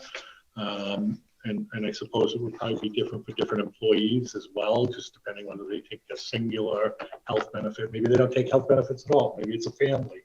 I don't know the pluses and minuses with that, though, Mrs. O'Master. No, and I just wanted to say that there's never a positive with losing staff. There isn't. So No, they just, you can always have more teachers. So I had the one question about that. That's all I wanted to know. I don't want to go off topic. So why don't we continue on with your presentation? let me catch up.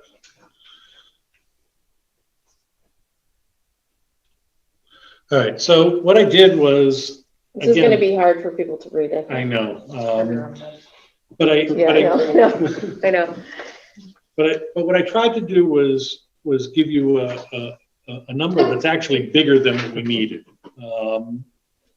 All the things that I mentioned come out to $976,000 because ultimately the school committee needs to make these decisions about programmatic, and budget. So, there's no one solution. And as Mrs. O'Master said, she's a huge advocate for the early literacy. I'm sure if we polled people either here or online or just on the street, there's others who would say we need athletics, no, we need world language, no, we need, everybody, I'm sure, has an opinion. But in the end, we have to have a balanced budget. And it's not a decision that you have to make tonight because we really don't know what the town budget is yet. I mean, we know what the proposals are, but town meeting on June 4th will ultimately determine that. And then in our June 14th meeting, what I would suggest is I will come with some recommendations, depending on what the final town meeting budget is. And the school committee can move forward with those recommendations or its own thoughts on how to move forward as a group. I mean, my job is to advise and recommend, and yours is ultimately to take the responsibility and put your stamp of approval on it. You know, whether it's staffing or programs, reducing is never positive because kids are impacted and families are impacted I in a also, negative way. one other thing to point out, which I think has been discussed, eliminating full day kindergarten probably means that you're going to see higher choice out numbers because, you know, full day kindergarten, despite the fact it isn't mandated, is pretty much, as you know, as Chrissy said, that's where the foundations of a lot of both literacy and math are. So people are going to choose to. Most people probably can't. And also, if you're working, half day is difficult. So. Well, and I will tell you, when we went through this, when my son was going from 6 to 7, so I think that was 11-ish, there was the big 2011 gut of sports and music and all. I immediately pulled him because I wanted to be out. And a lot of people who want a well-rounded experience for their children to include language and arts and music and sports and clubs. I mean, I think that it's great if they cut us. It's going to come out of the town budget anyway in choice out numbers. So there really is a vested interest in figuring this out together, because if we get the full budget and kids stay, we have more time to figure it out. If we get cut and kids leave, the town's budget is going to be decimated by choice out numbers. I mean, there's a large group of kindergarten, 7th, and 9th parents that have options that will go elsewhere. I think it's also important to point out that this is a spreadsheet showing potential cuts that could meet the budget while still adhering to all the state mandates. This is not set in stone that we're cutting all these programs. I think it's important to emphasize that. This is an exercise that Mr. Lind has done so that we can see the reality of what this budget cut means. We're not acting on this right now, but it was important to paint the picture for where we could be depending on what the outcome is with the school budget. It's not set in stone. Because I know on this list, you know, we all have our things that really jump out at us as being like, oh no, but it's important that we now see what the picture is and we can figure out what we can do with it. Because you can't cut mandated classes. Right. So we can't have the best football team in the world and no English. That's not happening. So, you know, we're going to as soon as we cut English. I think it's what Alabama does. The college, not the state. So, Anybody from Alabama out there? can I follow up with Just got Mr. burned. Canada's comments? So there's some real challenge to this because there are some dates that come into play. We all know that June 4th is the town meeting and that ultimately the voters of the community will decide what the town budget is, including the school department. June 14th is your next meeting where again, we'll know what the town budget is. We'll have recommendations to you and you as a group will discuss and vote on how to move forward. However, I do have some, you know, we have contracts that require us to inform staff by June 1st. If there's going to be a RIF, a reduction in force. So, you know, I do need to move forward with some type of communication to staff. It could be limited to what's listed here. I could expand it. I'm certainly open to guidance from the committee on what they would suggest for those people in education that are, say, my age. When I first started, I was pink slipped often. It was a different time where regularly teachers, when they, especially in their first, in some cases, 10 years of teaching, received a pink slip. I talk to people today, and not to tease younger folks, but I say pink slip, and they say, "Will it be pink?" Like because they just haven't seen that. It's not how it has worked over the years. But for those of us that are, let's say, more experienced, we did experience that when we were first starting out, and RIFs were a common practice in districts. So I guess from my perspective, Mr. Kennedy, just to kind of follow up, I will be seeking some guidance from the committee on how to proceed, because we do have to meet the June 1st deadline of RIF notices if we're going to proceed. I put forward some suggestions, not just as an exercise necessarily, although it can be, it's no final action, but we tried to look at those things that were required versus not required. And as much as I totally appreciate what Mrs. O'Masta said about preschool and kindergarten, and agree totally with her, neither one is required to provide full day. They're just not I think required. we need to see the whole scope of education. I work in middle school. I student taught kindergarten. Yeah. I became an expert with my own child. But I think that there's some things that I would say to all the teachers, it's demoralizing to even try to go into work and wonder what your future holds. Because as a teacher, you teach with your heart and you encompass it, and you want what's best for the children. Now flip it. There's children out there that are wondering what is going to happen. They sense it. Children know what's going on. You need to look from pre-K up through 12th grade. You know, we want kids to go to college with what they need. We want to be competitive.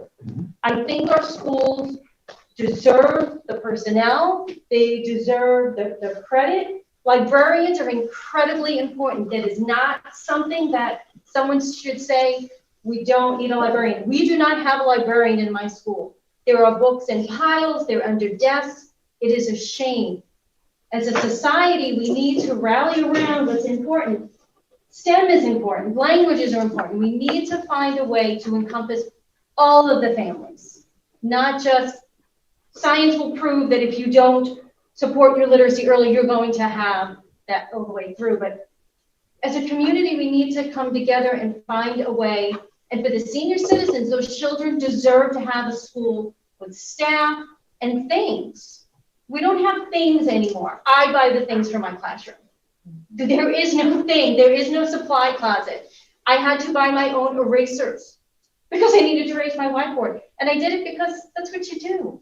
You do that. So I think it's not always about money. It's about the kids. And I will pay more to give my child the education that she needs. I will be the first one to say that. My husband will agree.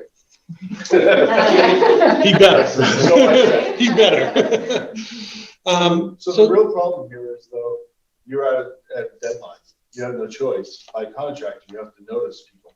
Yes. And we have no choice because we don't know what it's going to be. And we know that even if you cut everywhere else, you're not going to be able to cut enough unless you notice some of these teachers. And by contract, you have to notice them. Because if you don't notice them, then we have a whole different issue. You got it. So the bottom line is, whether we think you should or shouldn't be noticing teachers or not, you have to notice them, because by contract, that's what their contract calls for. And it doesn't prohibit us recalling, Absolutely. just so everybody is aware. If on whatever day it was, right, that's exactly what happened. See, I didn't always get called back. I've got the story, That's but true. yes, you can, and you always end up where you belong. But in the meantime, There's a lot of accidents. It is, there's a lot, absolutely. So Well, I also just want to point out that we have a really fabulous elementary school music teacher. From what I hear, a fabulous high school music teacher. Mr. Martinez, the art teacher for both schools, is also, they're all young, they're enthusiastic. You know, they may want to stay in North Brookfield, but of course, if they are, you know, on notice, they're going to be looking for other jobs and they may not be available to be called back. So, I mean, I think, you know, it is something that has to be done, that it has to be done. I want people to realize that, you know, that's how you lose good teachers. may I jump? Oh. So we did have it was a de facto reduction in force last year because one of our special education teachers had resigned and we ended up not replacing that position, if you recall. So I just want to point that out. We did have a de facto reduction in force last year. And that's always the best way, Mr. Minucci, right? Like if you have natural attrition and you have to have a budget cut, it's not a person you're cutting, it's a position, so it's not as personal, but it still affects the program. So let me throw some lifeboats out at you. Besides Starburst, here's the positive portion of the program. So I mentioned earlier ESSER 3, and that's we don't know the exact allocation. We don't even have an application yet from DESE. But as I said, Congressman Jim McGovern sent a notice out from his office to us. I got one, I assume other superintendents did. And we are estimated to receive $679,000 as a school district. That money can be expended through September 30th of 2024. We can spend it all right now. We can divvy it up and reduce our budget gap. You know, again, this is something that's in the school committee's wheelhouse. Of those $679,000, 20% or $136,000 is reserved for learning loss activities. They describe that as like summer acceleration academies, other opportunities to help kids who obviously were affected and impacted by the pandemic and the lack of going to school in person every day. So that's about $136,000, and we are looking at various programs to implement over the summer. We thought the next 3 or 4 summers, you know, somewhere around $30,000 or $40,000 a summer, identify what kids need and provide summer programming that will ensure that we can help catch them up. And this is not a, you know, an early childhood thing. This is a K-12 thing. So that leaves us with $543,000. The committee could choose to expend all of that in a single year and make up the $500,000 difference that the, you know, with the towns and the Board of Selectmen and FinCom's recommendation. However, as we've discussed earlier, we already have a structural deficit building. This exasperates it and kicks the can another year down the road. So we have about $400,000 in structural deficit money already. Adding 500 or 540,000 in this case, if you chose to use all of it, creates a larger structural deficit next year. As Mr. Ryle pointed out, there are some, not a lot, of available funds in school choice because we have money we have to expend this year and next year, and there is a gap. So that is another form of lifeboat, for lack of a better word or a phrase, to make up some of this $800,000. So this is the second part. This is the, you know, is the way you make up a budget gap, and it's kind of outlined here, of $847,000 is there between reductions and additional offsets. So the American Rescue Plan or some additional school choice money, it has to add up to, if the Board of Selectmen budget and FinCom's budget is approved, as is, we'd have to make up $847,886 from our proposed budget to get it to the approved. Now, if there's a different number approved at town meeting, say it was $100,000 more than the Board of Selectmen and FinCom have recommended, then it would be 847,886 minus that 100,000. So this is based on where we're at, the proposed from the Board of Selectmen and the proposed approved from the school committee. That's the budget gap. So whatever we reduce and whatever we add in offsets has to add up to that 847. And again, I wouldn't recommend you do this today. We don't know what the final budget is, but knowing it and thinking about it as you spend the next, you know, several weeks, this is tough decisions for the school committee. Go ahead, Tim. Sorry, I'm like you. So the 400 to 500,000 that we are down, and this is, I have not been watching all of the BOS meetings, I just don't have time. That I understand, I think, is because of COVID, a lack of revenues in the town, and will that be expected to pick back up next year? Is this a dip for the town, so a cut to us, or is this the new normal? Has that been? I'm unaware right now. I'm trying to figure out and work with the town to get answers as to why there's a revenue difference. I don't know. I know that, you know, this year we were funded at a certain level. I don't know if that's the money doesn't exist anymore, in, you know, projecting it won't exist next year. I don't know that. I think it's a great question for the. I think it's a question we need before we try to plug a hole with excess funds. But again, to the superintendent's point, he's under constraint by contract. If he needs to act with regard to the contract, with regard to these teachers, we're not going to even know, even close. Oh, no, I mean, you don't have to pink slip people, June but 4th, then. Right. But I think he's looking for that guidance from us to give him the, go do what you have to do to abide by. I just want to make sure you're in agreement that we need to, I mean, we do need to act. Recommending strongly that we move forward with RIF letters as presented. If there are other options, we do have some time between now and June 1st that I'm totally willing to take on.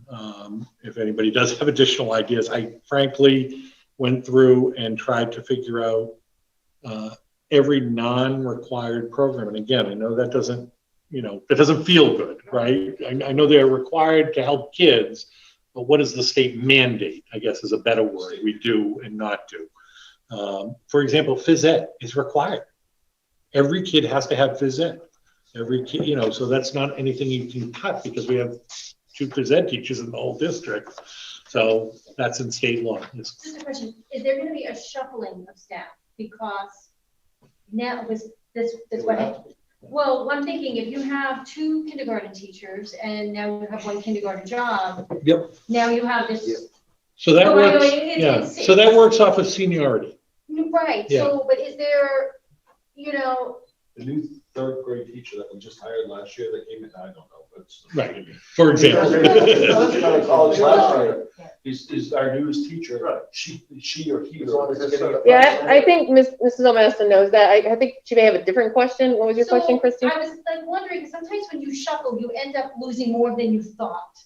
I've been the last one shuffled. I have 4 teaching certifications, so I'm usually safer.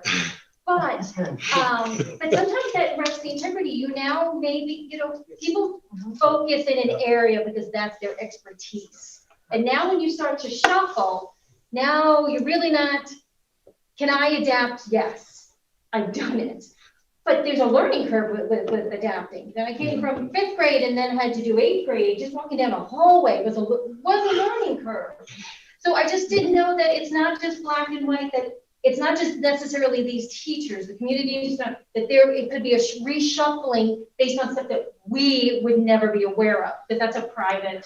You are absolutely correct that I obviously count on these folks to, take the staff that they have and try to put them in the best position to succeed. Sorry, that's my best Bill Belichick, right? Like you want to put people in the best position to succeed, and the way, moving a teacher from one grade level or even, subject matter if they have multiple certifications isn't always perfect because hopefully we have them in the best position already.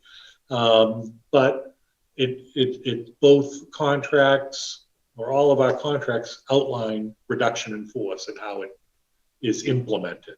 So we have a seniority list. It's based on, so for example, you mentioned kindergarten, the junior kindergarten teacher would be reduced, but that junior kindergarten teacher wouldn't necessarily be the lowest on the whole seniority list based on certification. So we'd have to start at the bottom and say, who's the lowest person who has the same certification? They would be reduced. And a kindergarten teacher could end up in 5th grade or 3rd grade or 2nd grade or, somewhere else. But again, I would, in this case, count on Mrs. Priestley to say, as the elementary principal, how can I put each of these people in the best position right now? And it might not be in comparison to last year. You're right. There's a learning curve with moving. If you've taught kindergarten for 10 years and now you're going to teach third grade, that's a big change. So you're right. There is a learning curve expense to that. So we did have a couple questions, and I think actually it looks like one of those questions was what we just talked about, just to make sure that this, Caitlin Gaines, how do you determine which teacher stays in kindergarten pre-K? So I think that was answered, Caitlin. Hopefully you got it, which is, it is done by seniority. And then the administrators would, so the newest is the first to go, and then the administrators decide who would take that position based on the remaining teacher's experience. So they're going to do the best choice that they can. When you say, will the teachers' names be posted, do you mean the kindergarten, who the teachers will be when they, usually if your child is going into kindergarten during the summer, the kindergarten teacher will reach out, so you will know their name ahead of time. I mean, there's not going to be posting of people who would potentially be laid off, if that's the question. If it's a question about your student's assignment, your teacher's assignment, those usually go home with their report cards. Okay, I think she's a incoming kindergarten parent. So. That would, how we communicate that. Well, I know that in my experience. Wait until after kindergarten screening to assign students to the kindergarten classrooms, but it would be posted on our website where our kindergarten teacher would be if we only had one. Okay, so, so going forward, if these reductions in force have to happen at some point in the summer, hopefully the website will get updated and you would know who the kindergarten teacher was. What happens to? Happens for one-on-one. Well, one-on-one student teachers, those are, I believe. Paraprofessionals. Yes. Like our ABAs. So, I mean, we did, if you look at the reductions, we're required to meet those grid times, so that would be something we couldn't take.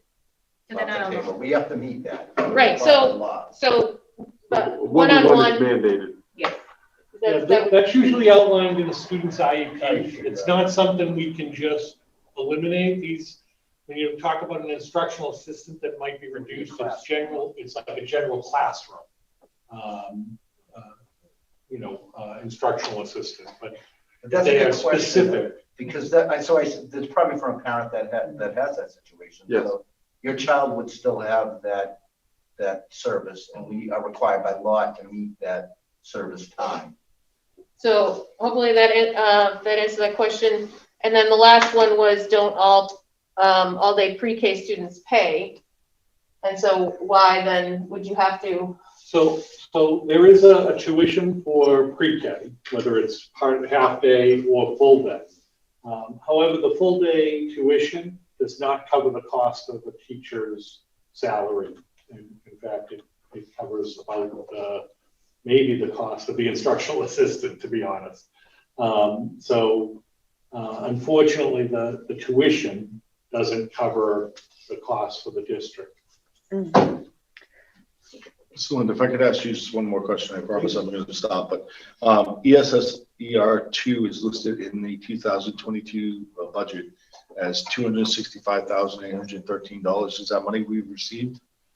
It is allocated, and we have a grant application that we need to complete. We were given a choice to either complete it, I think, in maybe February, so that we could use it this school year, or complete it by, I think, June 1st. No, July 1st. Yeah, June 30th. By June 30th to use it in FY22.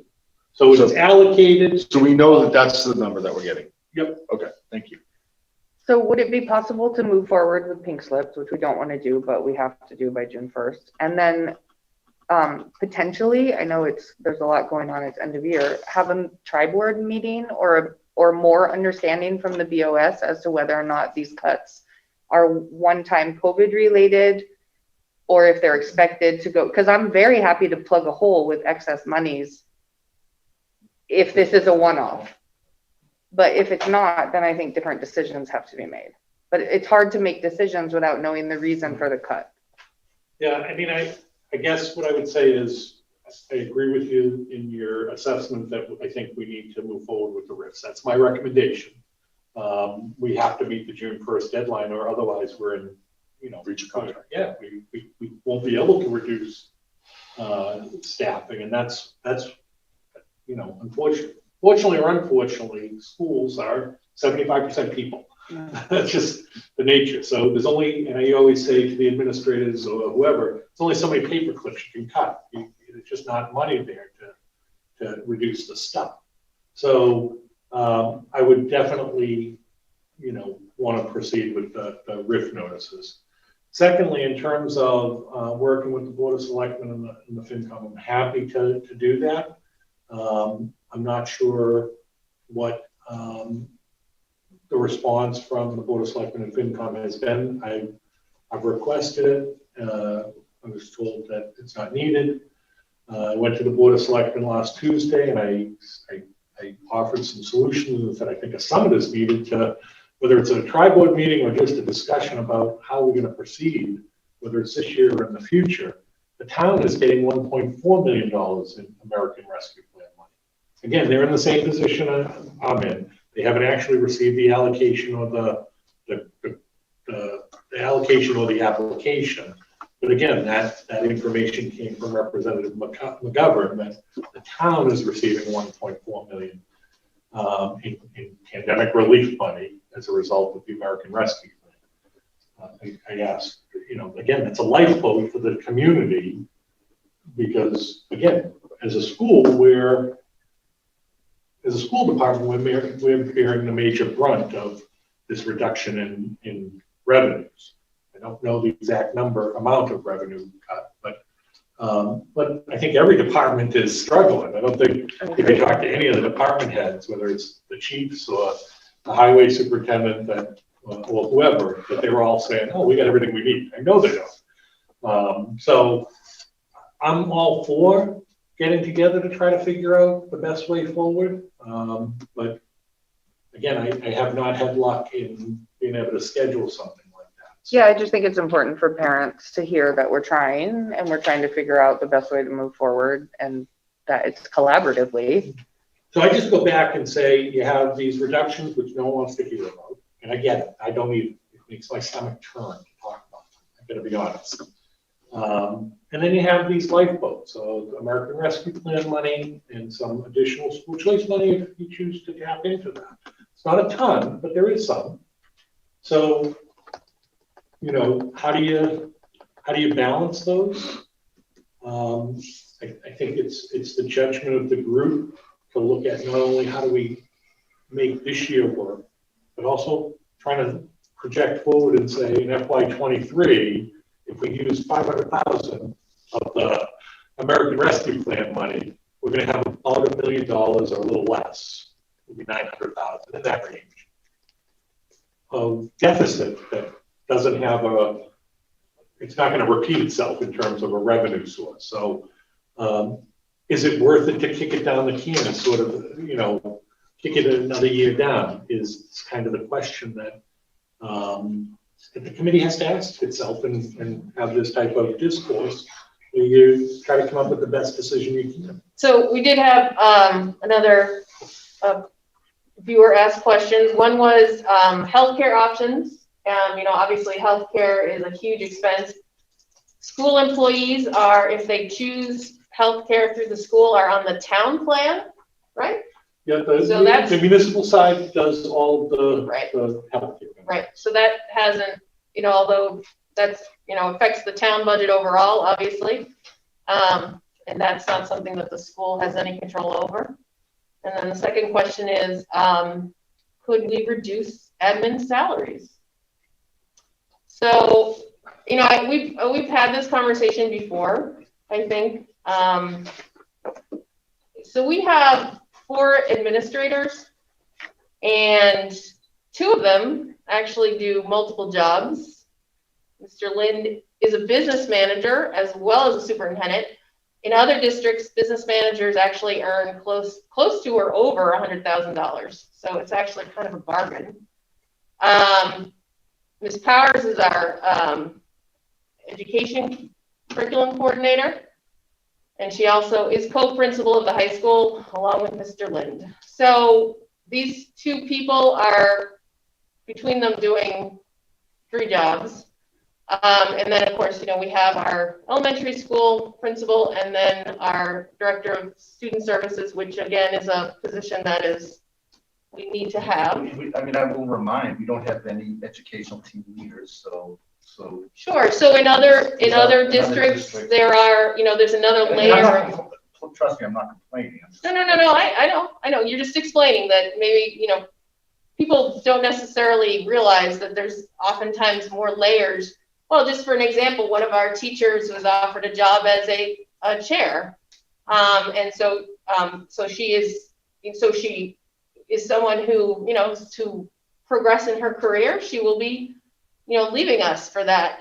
But it's something that we wouldn't be able to offer her because we don't have the money to have those. She's going as an educational team leader. Right, that's what I'm saying, right? Oh, I'm sorry, not a chair, educational team leader, sorry. Wrong language. It's okay. But I mean, it is worth pointing out though, that that district isn't too unsimilar to ours, and they do have educational team leaders. Well, they're bigger. It's a bigger town. So. Anyway, so I understand that it does seem like, we have this school with a population of, 550, 560 kids. But it actually goes back to the whole issue of rural school funding and how our needs are not met by the Chapter 70 formula, which is you have costs that you can't get rid of. You have to have a superintendent, okay? The fact that we don't have a high school principal is actually a problem. It's not a good thing. It's a problem. We should have a principal just for the high school. And it's like I said, it's one of those things, in my opinion, goes back to that whole funding issue. And the fact, there is a rural schools commission that was formed. I hope that something comes out of that because we are not the only district that is dealing with this. All the districts pretty much from here to the New York State border have the exact same problem. And I did share some of that information on Facebook if anyone saw it. I submitted comments when they did a local fund contribution last fall, a study of local contribution on the Department of Elementary and Secondary Ed. And I submitted a comment saying pretty much what I just said. And, you go and you look at all the comments, and I want to say that probably 70% of them are from rural schools, like ours, same issue. So, anyway. Any other questions, Tim? I didn't see any new ones come in. Yeah.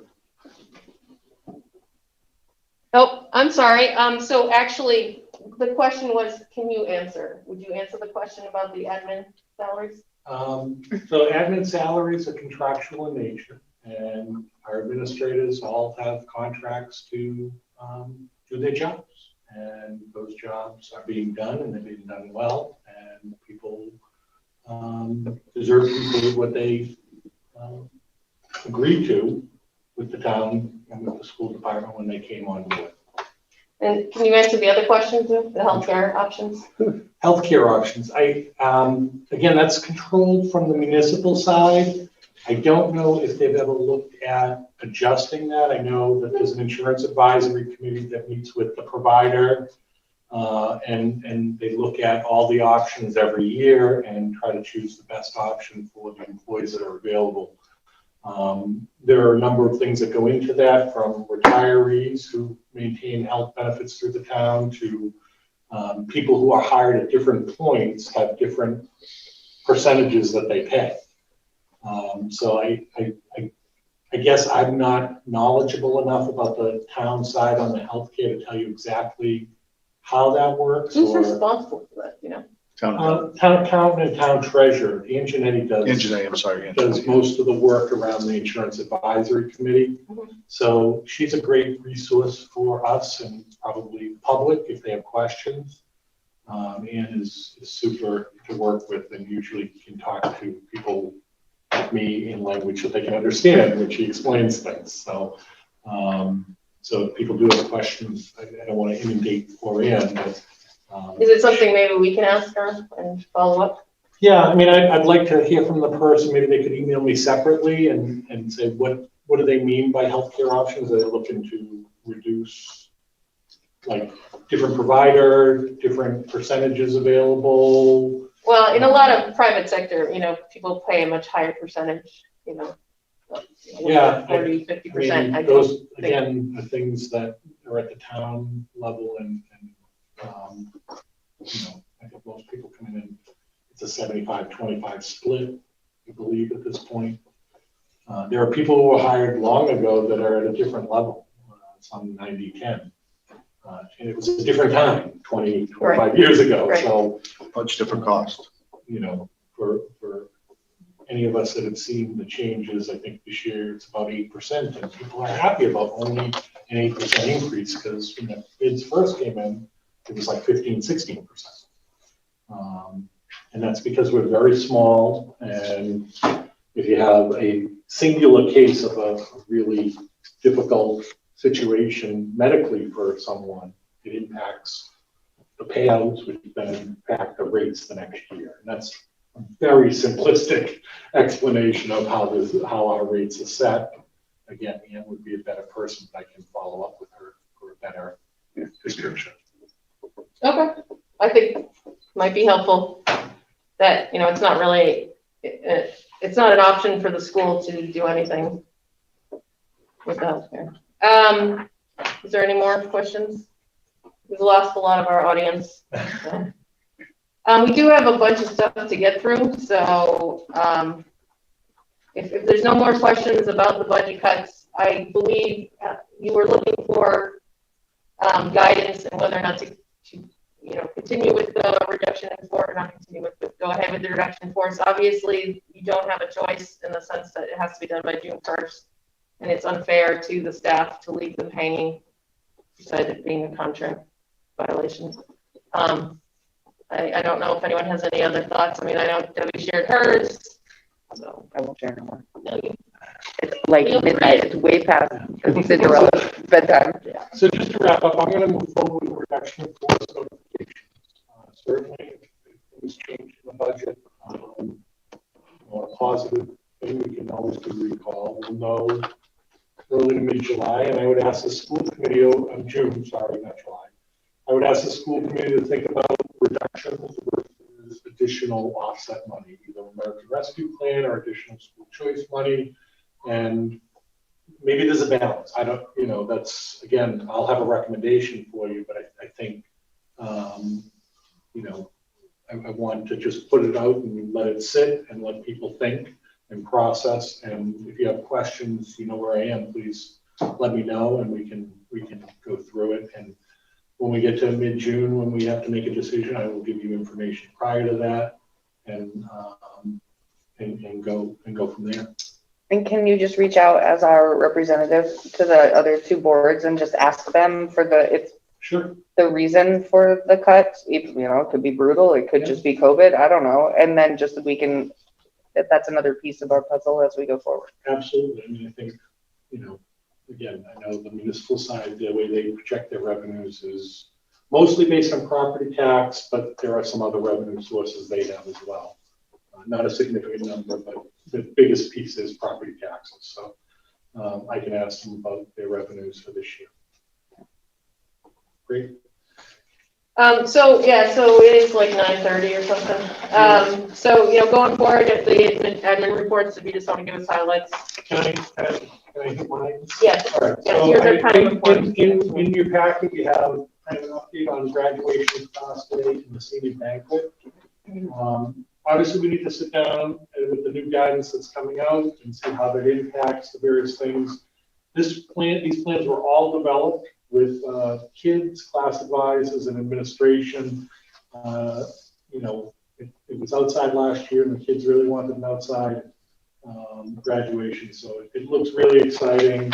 We have the police department and fire department on board to do the parade again, which was a huge hit last year. It should be really exciting. And if you as school committee members would like to come to graduation, please contact Mrs. Powers. She'll have a seat for you. Second, between Mrs. Tucker, Mr. Canada, and Mrs. O'Master as the secretary. Actually, Mr. Canada, I don't think you need to. The chair and the secretary of the school committee need to sign diplomas in the coming weeks, Ooh, which is fancy. all very You exciting. didn't say that originally. I know, it's a big job. It's one of the Right. best jobs, to sign those diplomas. Practice your. And so we're really excited about what this will look like, and kids are excited, so it's coming down to the end here. In terms of regionalization, we are moving forward. I sent out an email today to our parents. I know the town sent one out to inform people that if they're interested in applying to be a member of the regional school district planning committee, to send an email to the town. I think it's selectboard@northbrookfield.net. Selectmen, sorry. And it's, I put it on Facebook and I put it in the email for parents, and I know the town posted it. The town moderator, Mr. Caldwell, is responsible for making those appointments. But I would ask the school committee, because one of the members does need to be a school committee member, for you to make a decision tonight, whether it's, you know, by vote or by consensus that someone would like to participate in that process as a school committee member. And that way I can forward your name to Mr. Caldwell. The makeup of the committee is going to be a school committee member, which is required by law. They're looking for a municipal partner, someone from either the selectmen or the finance committee, I believe finance committee, and an at-large parent community member position. So is there someone who would like to be a member of the regional school district planning committee? Regional school district planning committee. I'll do it if nobody else wants it. It's fine. So Ron said he would step up if there was no one else. Does anybody want to do it or are comfortable with Ron doing it? Sign me up for nothing. Chrissy's going, I got saddled with secretary, you can be saddled with this. I'm just signing diplomas. That's Yeah. All right, so Ron, I'll forward your name to Mr. Caldwell if the chair is good with that. And the board, you tell me. Yeah, no, Consensus, everybody's good with Ron, that? Ron is willing to volunteer. That's great. Thank you. Super. And then just the last thing for me is we are in the midst of closing out the rebranding committee. So over the last several months, this work has happened with Mrs. Powell leading it. We've had staff and students and parents and community members working on a new moniker.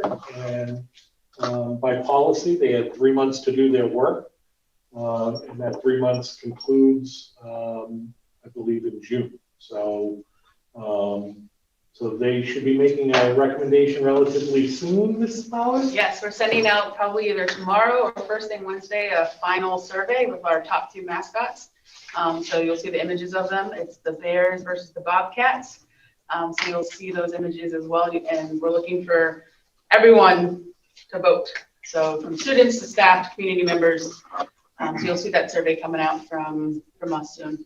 So I'd like to make a motion that we stop all activity with regard to the changing of the logo and the mascot, with the understanding that we're looking at regionalization. It's a 3 to 5 year plan, and at that time we're going to have to change our mascot anyway. It just seems to me that the amount of money and time being spent to do that could be used in other places as well. And if we choose not to go to a regionalized school district, we have the work that's already been done that we can fall back on if we so choose to as a district at that point. Just to clarify, the HERD agency donated the time to work with the committee. Right, but you can't sand the floor on donations, and you can't change the logos on all the different things that we have to do. So that's going to require money from the school district, and we're already saying that we're going to be $800,000 short next year. It just seems to me that we're already going to be $800,000 short. The last thing we need to be doing is changing a logo for something that we're going, if we were not on the path to regionalization, completely different conversation. But we're on a path to regionalization. The school districts that we're looking at, or the school district we're looking at, has a mascot. They're not likely going to care that we want to change our name to something else. It just seems to me that the timing is not right. That's all. You have a motion on the floor. Yeah, does anyone want to second the motion? I'll second because if it's cost saving, I think if we're moving toward regionalization and if it can, I don't know the facts of the finances, if it can save a job, I'm gonna be all for it. I mean, it's something that maybe you just pause it. I second. I don't know what that was, but it was already seconded, so. Yeah, so the board member seconds it, Yeah. but thank you, Mr. Robinson. Motion made and seconded. All in favor? We're voting on? Yeah, we're voting on whether or not we're gonna pause the mascot. So we had 2 in favor and anyone against? Aye. So, anyone against? I'm laughing at Or you like, are can you there, abstain God? if you prefer. So if you abstain, then I guess it's a tie. I don't understand. I guess I don't think there's any cost at this point associated with it. Right, but when you change your mascot, how are you going to, you're gonna still play on a basketball court that has the Indian logo? That's part of we've retired the logo. And in the course of normal maintenance, when the floor needs to be redone, because what was it done a year ago, 2 years ago? But It was more the like image, 5 years the ago. image isn't repainted. It's the polyurethane is sanded down and then a new coat of polyurethane is applied. That image of the Indian has not been repainted since that school has been built. No, that's not As far as true, I know. actually. No, they had to redo the floor, I think about 5-6 years ago, so. Okay, so at 5-6 years ago, so. Right, so the next time is when it would, I'm operating under the impression that it stays there until Until we can Until the afford to floor pay to change it it. needs to be completely redone and then we can. do So something there's with it. gonna be other changes though that have to be, you have an Indian on the gas tank outside. You're gonna leave that there?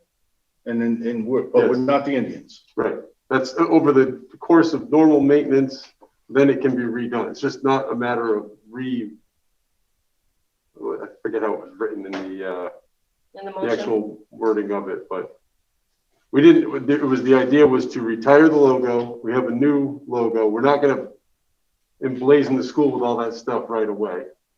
It's just a matter of having a new mascot so that if the sports teams need a new shirt, then they would get that new shirt. And we had to take advantage of the opportunity to get a free rebranding consultation, which was. And I understand that. All I'm saying is you got 3 to 5 years before you're gonna get rebranded again. And is it really worth the time and energy to do this now? Or, I mean, you're already spending time and energy on regionalization. So are we going to regionalize the school district or are we not? And if we are, does it make sense to continue to go down both paths? And to me, it doesn't make sense to go down both paths, especially, again, considering you just had 400 people in the town just say, hey, I don't think this is the right thing for us to do. Now, I grant you that there was other opportunities for them to speak up, but in this last election, they spoke and they said, we don't think this is the right thing for us to do. Now, I'm not saying it's not the right thing for us to do long-term. I'm saying right now, given that environment and given what we've said to the town, which is we want to seriously consider going into a regionalized school district, and they have a mascot, I don't think that it's the right time to continue down that road. That's all. Not saying we can't come back to it. If we chose not to go to regionalization, we can absolutely come back to it. But it just doesn't make any sense to me we're going to rebrand for 3 years and then we're going to be whatever that school district is. So we're going to be not the Indians for 3 years and then we're going to be whatever that is. It So- just doesn't make a lot of Yeah, sense so to me to do that. I understand what you're saying. So your motion was to pause it because in your understanding, because we may regionalize in 5 years, 3 to 5 years is what we said. Yep, sorry, 3 That's to okay. 5 years, yep. That, just recapping real quick, that it's, right now is not the time to continue on with the process. We should pause it. Your concern was about the money. One of your concerns was about the money. The plan always was to replace things as time went on. So yeah, they would be playing on a court, playing basketball on a court that had an Indian on it, Indian head on it. So yeah, so there's your motion. We had 2 ayes, 2 nays, and then Tim, I don't know if you feel what you would like to do.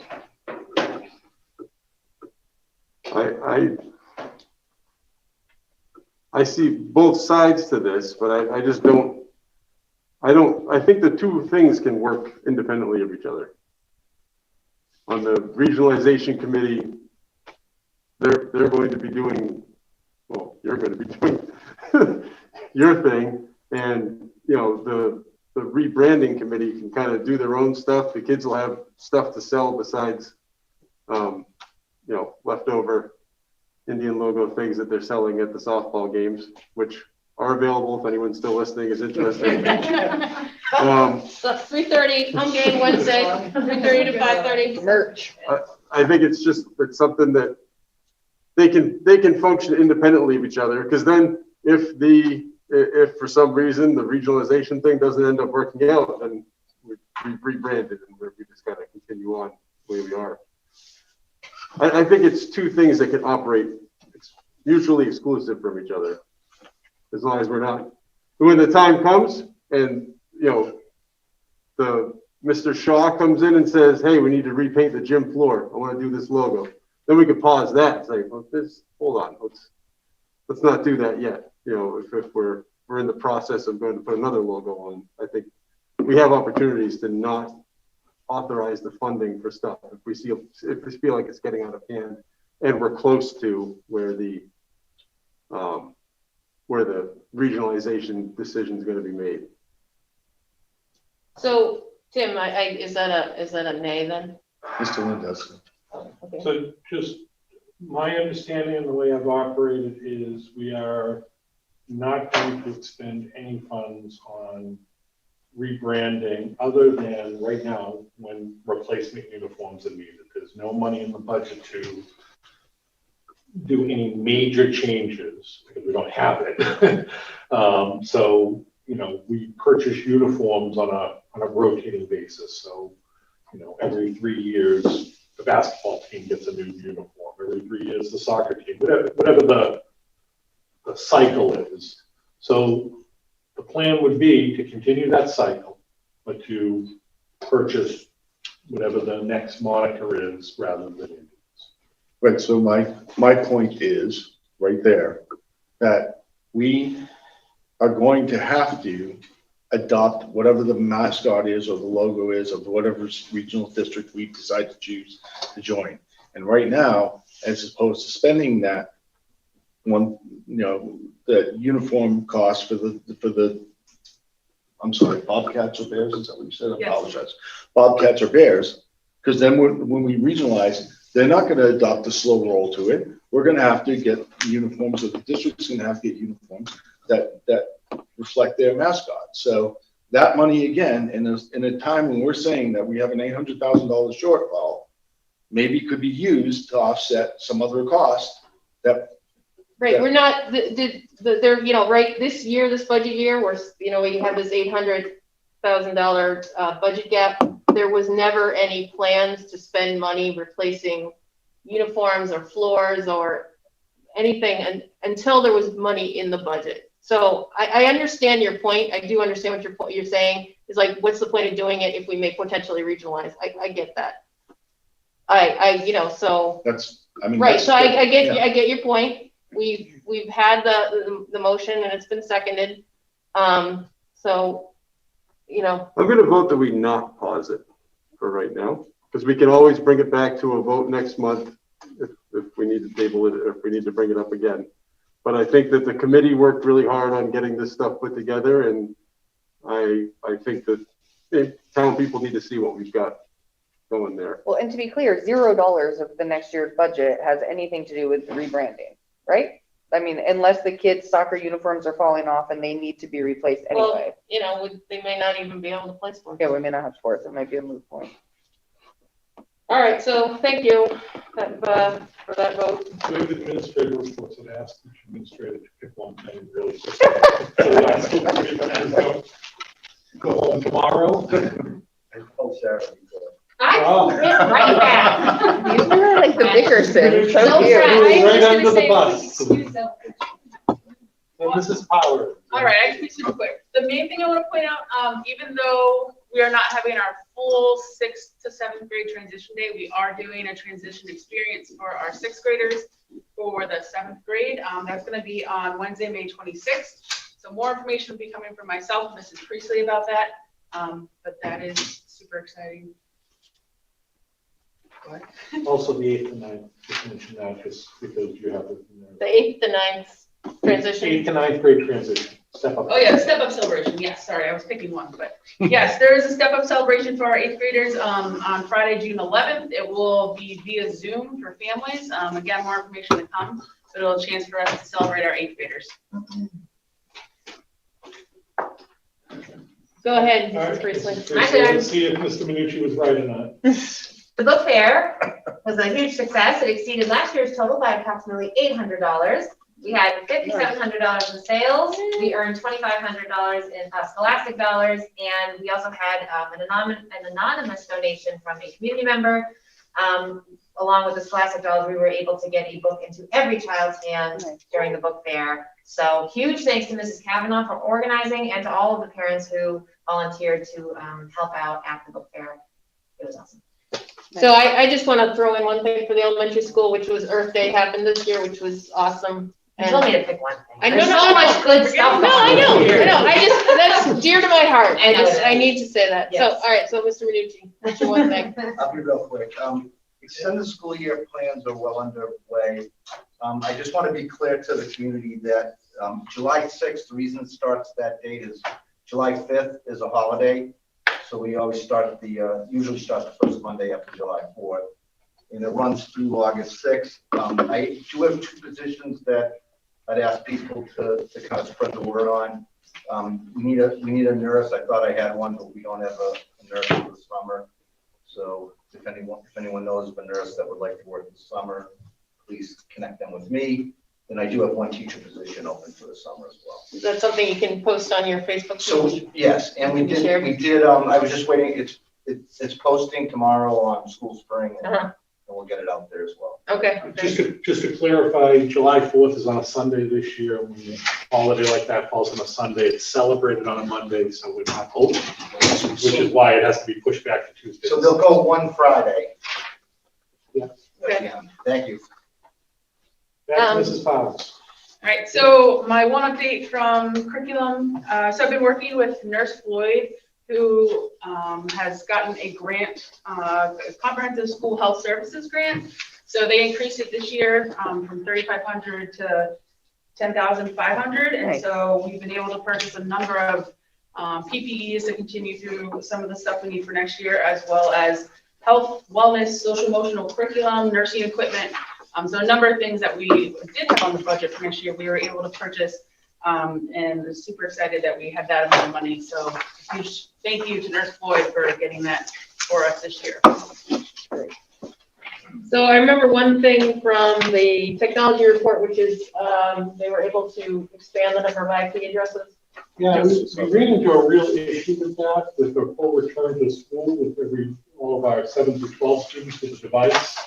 It filled up really quickly and all of a sudden locked people out if they tried to sign off on after 9:30. So Cindy O'Hara, our tech director, called in Acuity, and they worked to expand the number of pathways into the network. And again, that's a non-technical description of IP addresses was what he said. That's right. So. All right, well, I'll take it. So that was really good. With MCAS testing, it's really important because MCAS is all online. We are doing it in the midst of doing that. So the facility report, you had mentioned this earlier. There's a leak in the library air conditioning unit, and so he's waiting to hear costs to replace the aging coil, and that's probably the biggest thing. Yeah. And then just again, the backflow preventer inspection. Oh, actually, there's Mr. Shaw right there. Sorry. Mr. Shaw. You're doing a fine job. All right. If you have anything to add there, let us know. Other than I did get the quote to replace that unit, the coil for the library. at $9,850, and Mr. Lynn and I haven't had a chance to review it and go from there. All right, thank you. Thank you. All right, so we don't have any old business, we don't have any policy, but we got some new business, so we're supposed to be started 8:15, so we're on time. So we actually discussed during the regionalization update, Mr. Ryle's going to be the committee member representing on the regional school district planning committee. In your packet was information from Mrs. Rose about an overseas trip, actually two. We're not really prepared tonight to talk about those trips at this time. And I think these are wonderful opportunities for kids. So at some point down the road, I hope to be able to have a discussion with the committee. To be honest with you, I feel better about maybe not discussing it now until we get more clarification from Europe about travel. We can see what's happening in this country, but Europe and some places are still very much a mess. And I would hate for parents to invest in a trip and then have it get waylaid by COVID problems that are overseas. Right? Well, that happened with the 8th grade trip. My son. It happened with the On his DC trip, he and I was will tell going you. to, and that company is gone bankrupt. It's so unfortunate. I will tell you from personal experience, my son was a senior last year, and he was supposed to go to Europe, and his trip was canceled, and we lost about half the money, a $4,000 trip. And so I wouldn't want to, at this point, till we get more clarification, to encourage, because I know kids want to go. They definitely do want to go, and I don't blame them. It's a tremendous opportunity, but we're just not ready at this time. So that's that. In your packet is also a memo from me as part of my contract. Like other administrators, we can't carry over vacation days and can be redeemed or compensated by the accumulated vacation days. And requesting vote for my contract. Okay, so we need to motion to. I can't find the memo. Hold on one second. We need a motion to. Oh, thank you. To carry over 5 vacation days from the FY21 school year to FY22 school year and redeem 5 unused accumulated FY21 vacation days at the superintendent's current per diem rate. We need a motion for that. And that is per his contract. I move that we carry over 5 vacation days, fiscal year 21 school year to the fiscal year 22 school year, redeem 5 unused accumulated fiscal year 21 vacation days at the superintendent's current per diem rate per his contract. And do we have a second? I'm confused. So he has a certain number of vacation days he can't carry over. He can only carry over a certain number. Oh, so you couldn't carry over 10? And we didn't let you take vacation this year? I can carry over 5, and I can get paid out 5, is what it comes down to. And I did not and have not used those days. Those 10. Yeah, it's per contract. I'll second. All in favor? Thank you. Next year, take vacation. Well, you know, that darn pandemic. You can't. Unfortunately, it's very hard to take vacation. I will follow the committee's advice and do a better job. I move that you take vacation next year. Now that you move it. The third quarter report from the Southern Worcester County Education Collaborative was in the Google Drive folders that I shared. Instead of killing a million trees, I did not make a copy for you. It is, again, we are a member of that collaborative. It is, I am the board member, as the other superintendents are, for that collaborative in Southern Worcester County. And on a quarterly basis and a yearly basis, they put out a report. You don't necessarily have to approve it, although I have typically asked you to vote that you have seen it. The only thing I saw was the front page. I didn't see anything else, and when I clicked on it, I just didn't get anywhere, so I don't know. It says it's 1 kilobyte in size, so I don't know, the PDF file. From your Google Drive folder? Yeah. It says 1 I hope I kilobyte. shared it the right way with you guys. So I don't think I messed that up. Let me look real quick. If you look at the committee packet that you sent out on Friday, it's literally the front page of it and then nothing else. And then if you go onto the drive, it literally says 1 kilobyte and it just shows you a link, that's it. Is it something we can push off to do? We certainly could. Yeah, why don't we do that? So then make sure, make sure people, especially the news members have a chance to. And then the last piece is approval of donations. Mrs. Priestley mentioned in her report that we had an anonymous donor. I know they donated $100 up front. I don't, there was a notice that said if you need more, let the person know. It was only $100. So I would ask the committee to approve accepting that donation. The money was spent because the book fair was last week. And that's not our usual sort of process. Thank you. I'll second. Thank you. All in favor? Aye. I think that's very clever. I'm like making a note to myself that that's something that I would want to do, because having taught elementary, there's always someone who doesn't or can't. So nice. There's so many can'ts, and the can'ts don't want to say. So I myself think, that's a good, like, somebody wants to do a good deed. It is. I mean, the kids get so excited. Plus the book fair is like top 5 greatest days in the It elementary is. school. Yeah. And it's anonymous and it's out and it's from the heart. Yeah, I'm gonna remember that. So nice. Thank you. We had a couple donors Yeah, choose thank too, you. is not a part of this, but we've had some very nice, generous donations come in recently. Got that keyboard a couple weeks ago. Yeah. Listen, that keyboard was the best donation ever. All right, so someone could move to adjourn, please. Oh, that's me. I move that we adjourn. Are we going into executive session? No. No, it's just on there in case. Didn't know. Second. Second, sorry. All in favor? Hey, amen. Don't Thank you you. dare ask about executive second that session, on- Ron. Executive session is always gonna be on there, Ron. Executive session is always gonna be on there.